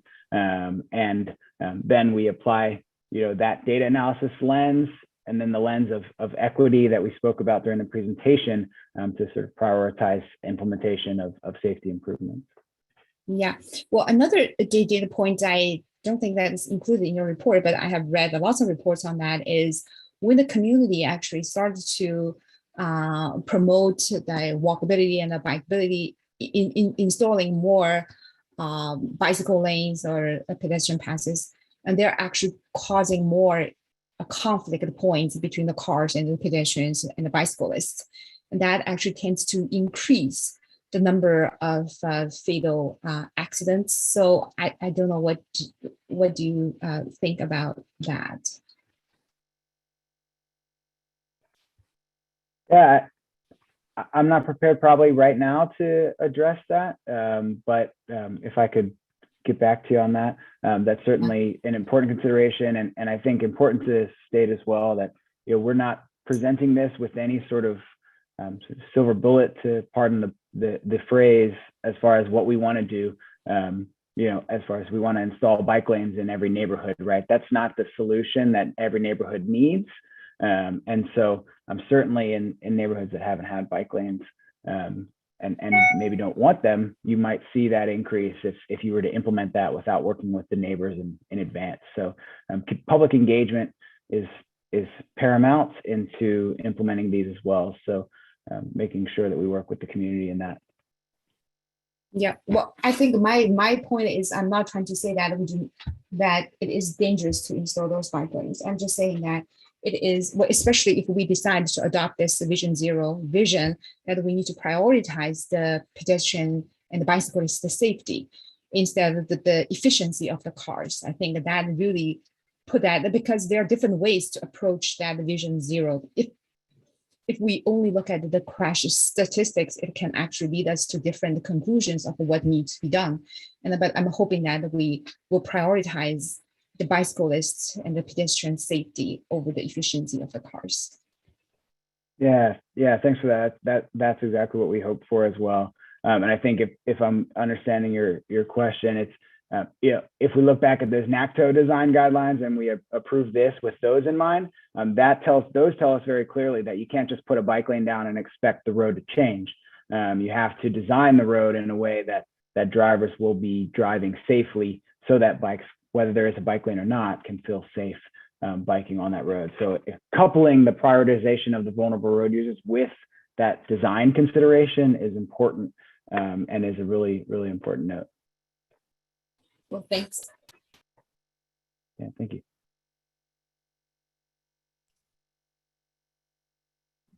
Sorry, I just had one more question. When you're talking about households without access to a vehicle, is that including people with disabilities, or is that just inability to afford a vehicle? Yeah, that data comes directly from the American Community Survey, and so I would include both of those. All that's looking at is the household and if they have 0 vehicles. So there's it doesn't discern, the data doesn't discern between those 2 data points, but that's a great question. Okay, and is there a way for us to kind of, I don't know, address those 2 issues differently or separately? We can dig in. I'm not a census expert, but I imagine that there's some information related to disability in there. So if we could somehow, we need some data, maybe at the State of the Community report tomorrow morning, some data expert that could help us with that. But that's something that we could look into, because the needs are different, absolutely. But right, as far as the information we have, access to a car is self-reported, and that's the extent of what we have so far. Got it. So the data may not be super helpful, but yeah, it would be good maybe to look into it though. Yeah, thanks. Yeah, thank you. I want to share with Tyson a message in the chat that he supports Vision Zero and he enjoyed the presentation and wants us to get moving forward. I had a couple of questions. Talking to some other mayors on our mayor network today. The launch of e-bikes is imminent. I mean, they're coming everywhere. They're becoming lower in price. They're becoming more available in all kinds of regions. Other mayors are seeing them, and they talk about the differences of speeds of the e-bikes, the regular bikes, and the traffic, the cars, and that the bike lanes are, people are actually passing each other in the bike lanes. And so I would like your perspective on, have you taken a look at e-bikes on some of the roads that we don't normally see bikes, like up to, Raleigh Road, things like that. We see some. And I know, Bergen, you've talked about a climbing lane there. I think we've talked about, trying to figure something out there, but there's got to be pathways that make sense for e-bikes, and they're going to merge in with traffic some places and be going at a speed that's similar to cars. So slowing down the cars so that we're not causing this confrontation between a regular bicyclist, an e-bike, and a car all in the same place. And I know there's a couple of round to try, but MLK comes to mind, 54, 50, Franklin Street, 15501, whatever, as people are coming to work and wanting to use these modes now for climate change, for cost savings, for ease of use, for healthier living, all those things. I just want to make sure that we're taking that perspective as well, because it's happening. And I'm seeing, like I said, some other mayors talking about how they're just seeing a lot of workers come into their community on e-bikes now. Yeah, and Bergen may have some additional thoughts, but for me, e-bikes, they're, the way I see it is they'll make more folks comfortable riding, because it sort of changes that discrepancy of speed. It doesn't make them any safer if they're involved in a crash, because they're still being hit by a 2-ton vehicle that's traveling 64 and a 35. So whether there's e-bikes on the road or regular bicycles, if we're not doing speed management and making our roads, making our cars drive safer for all of the vulnerable road users, then we will see an increase in that conflict, because I think more folks are going to feel comfortable riding on different roads because their e-bike can take them at 15 miles per hour, and they think the most efficient way through town is the way that the roads go through our town, more so than any other. So we have to get ahead of that, I think, to the best that we can as far as managing the speeds of the vehicles. So I don't know if that really fully addressed your question, but that is how I think about it. Well, it was more about, are there roads that are the main corridors coming in to go to the work hubs that we need to really look at the speed and ratchet it back down because of e-bikes blending in, such that, and some of them are 35 and e-bikes can go, they can go up to that. They hover probably more around 30, but should we ratchet back from 35 to 30 and those kinds of things when we're having these major work corridors of people coming in the mornings and going out in the evening, and then other places too where people want to ride more frequently. That's going to be your mass of people wanting to come to work, and that's what I'm hearing. Like I said, from the Mayor's Network, they're talking about people actually commuting to work now in those kinds of methods. Yes, I think to all of that. I'm thinking MLK, Franklin. I mean, we know what the major corridors coming into town are for people, especially going to the university. I think we'll want to look to NACTO, for example, that as e-bikes, they're not new, but they're really, like you said, they're really taking off now. And I would imagine that there will be some updated guidance for transportation planners related to that in the near future. Just how do you plan, a normal bike lane may not be the best for an e-bike, but how do you, exactly what you're saying, integrate them with traffic and with slower bikes and with pedestrians and have these roads shared. And that may be exactly that, lowering the speed limits on these fast roads so that everyone can be safe on them. And I think that that's something that Vision Zero would probably seek to do anyway, because I'm thinking of that statistic that if you're going, Donnie probably has it memorized, if you're going 35 miles an hour, you're 80% likely to kill someone if you hit them versus 30 miles an hour and you're 50, I can't remember what the numbers are, but it goes up almost exponentially once you get above 30 miles an hour, how dangerous the crashes are. Yeah, it almost doubles over 30 miles an hour. And then when you get up in the 45 mile an hour range, it's 90 plus for fatality with a pedestrian or bicyclist. So speed kills. Can you remind? Oh, sorry. I was just going to add that MLK is a perfect example because right now we have that wide outer lane, which is a shared bike lane, but nobody uses it, very few bikers because it's not safe. But as folks get on bikes that can go fast, you probably will see folks using it. So some of the steps like that, that safety pilot that I presented that we're taking right now to sort of naturally slow speeds on a road that is not designed for slow speeds are going to be imperative when those conflicts arise. Yeah.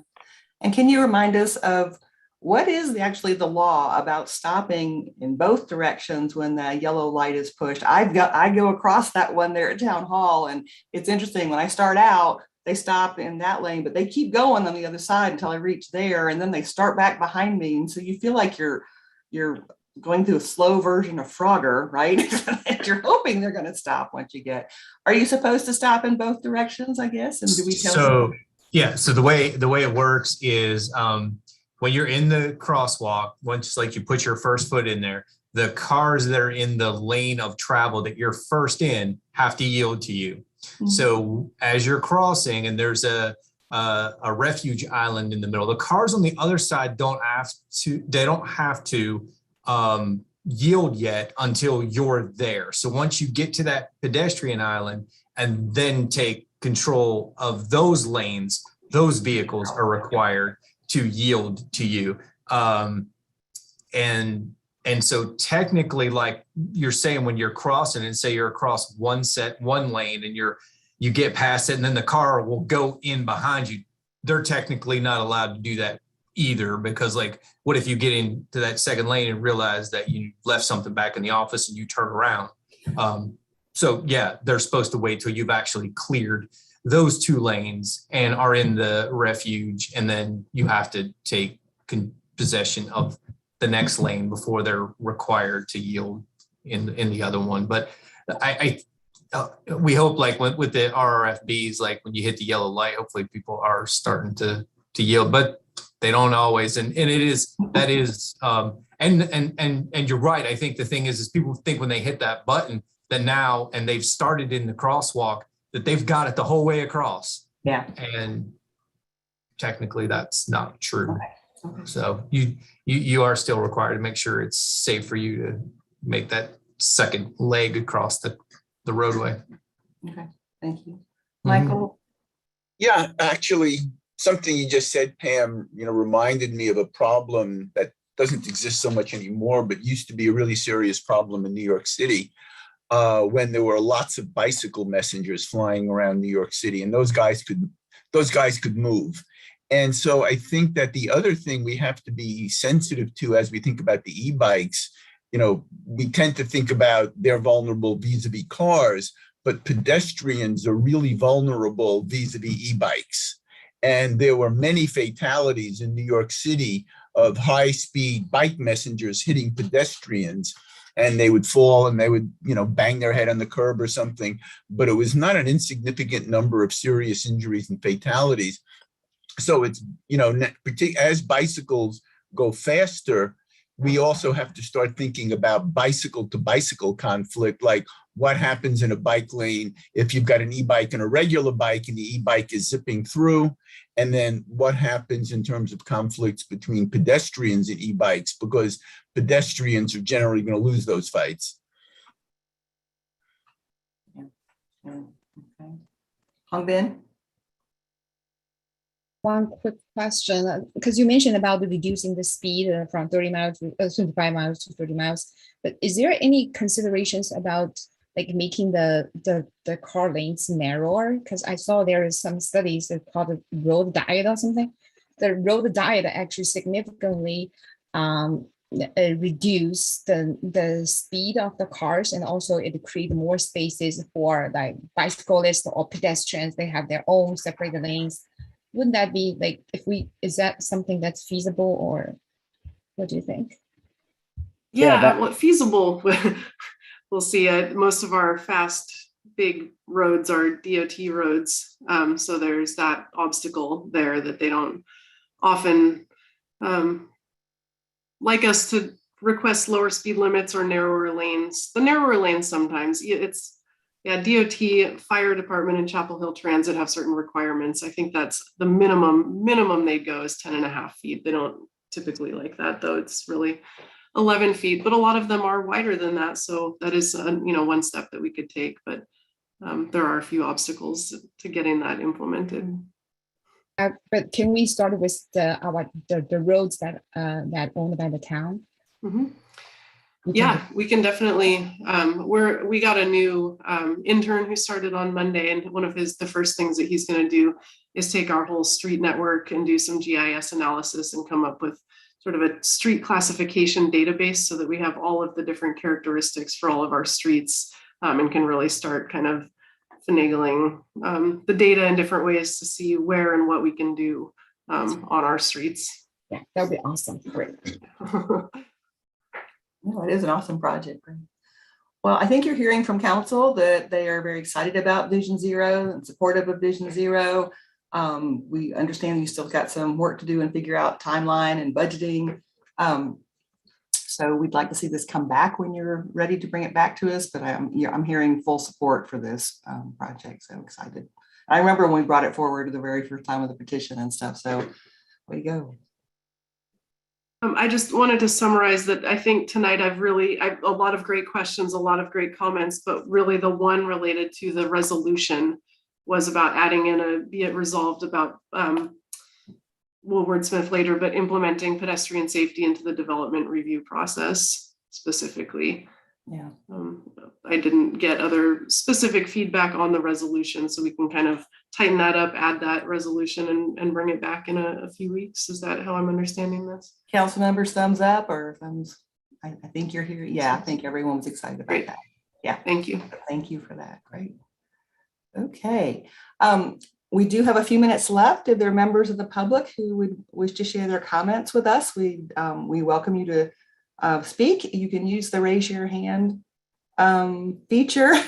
I'm getting reminded how to say the terminology. The raise a hand feature on your Zoom, or you can do *9 on your phone if you're listening by phone. And then Mr. Parker can help bring you in. And we ask you to limit your comments to 3 minutes or less if you can. It's one way to communicate with us. We have other ways to communicate as well. And we did receive a number of emails about Vision Zero, so thank you for those. Anyone wishing to speak? All right. Well, thank you, everybody. This was a good work session, and thanks for all the information. And we will see you at Economic Sustainability on Friday morning. And we do not have a council meeting next week, just to remind you that it is not, there's nothing scheduled for October 6th at this point in time. So with that, the meeting is adjourned. Thank you. Thank you. Good night. Good night, everybody. Be safe. Good night. Night, everybody. Wait, you said CCS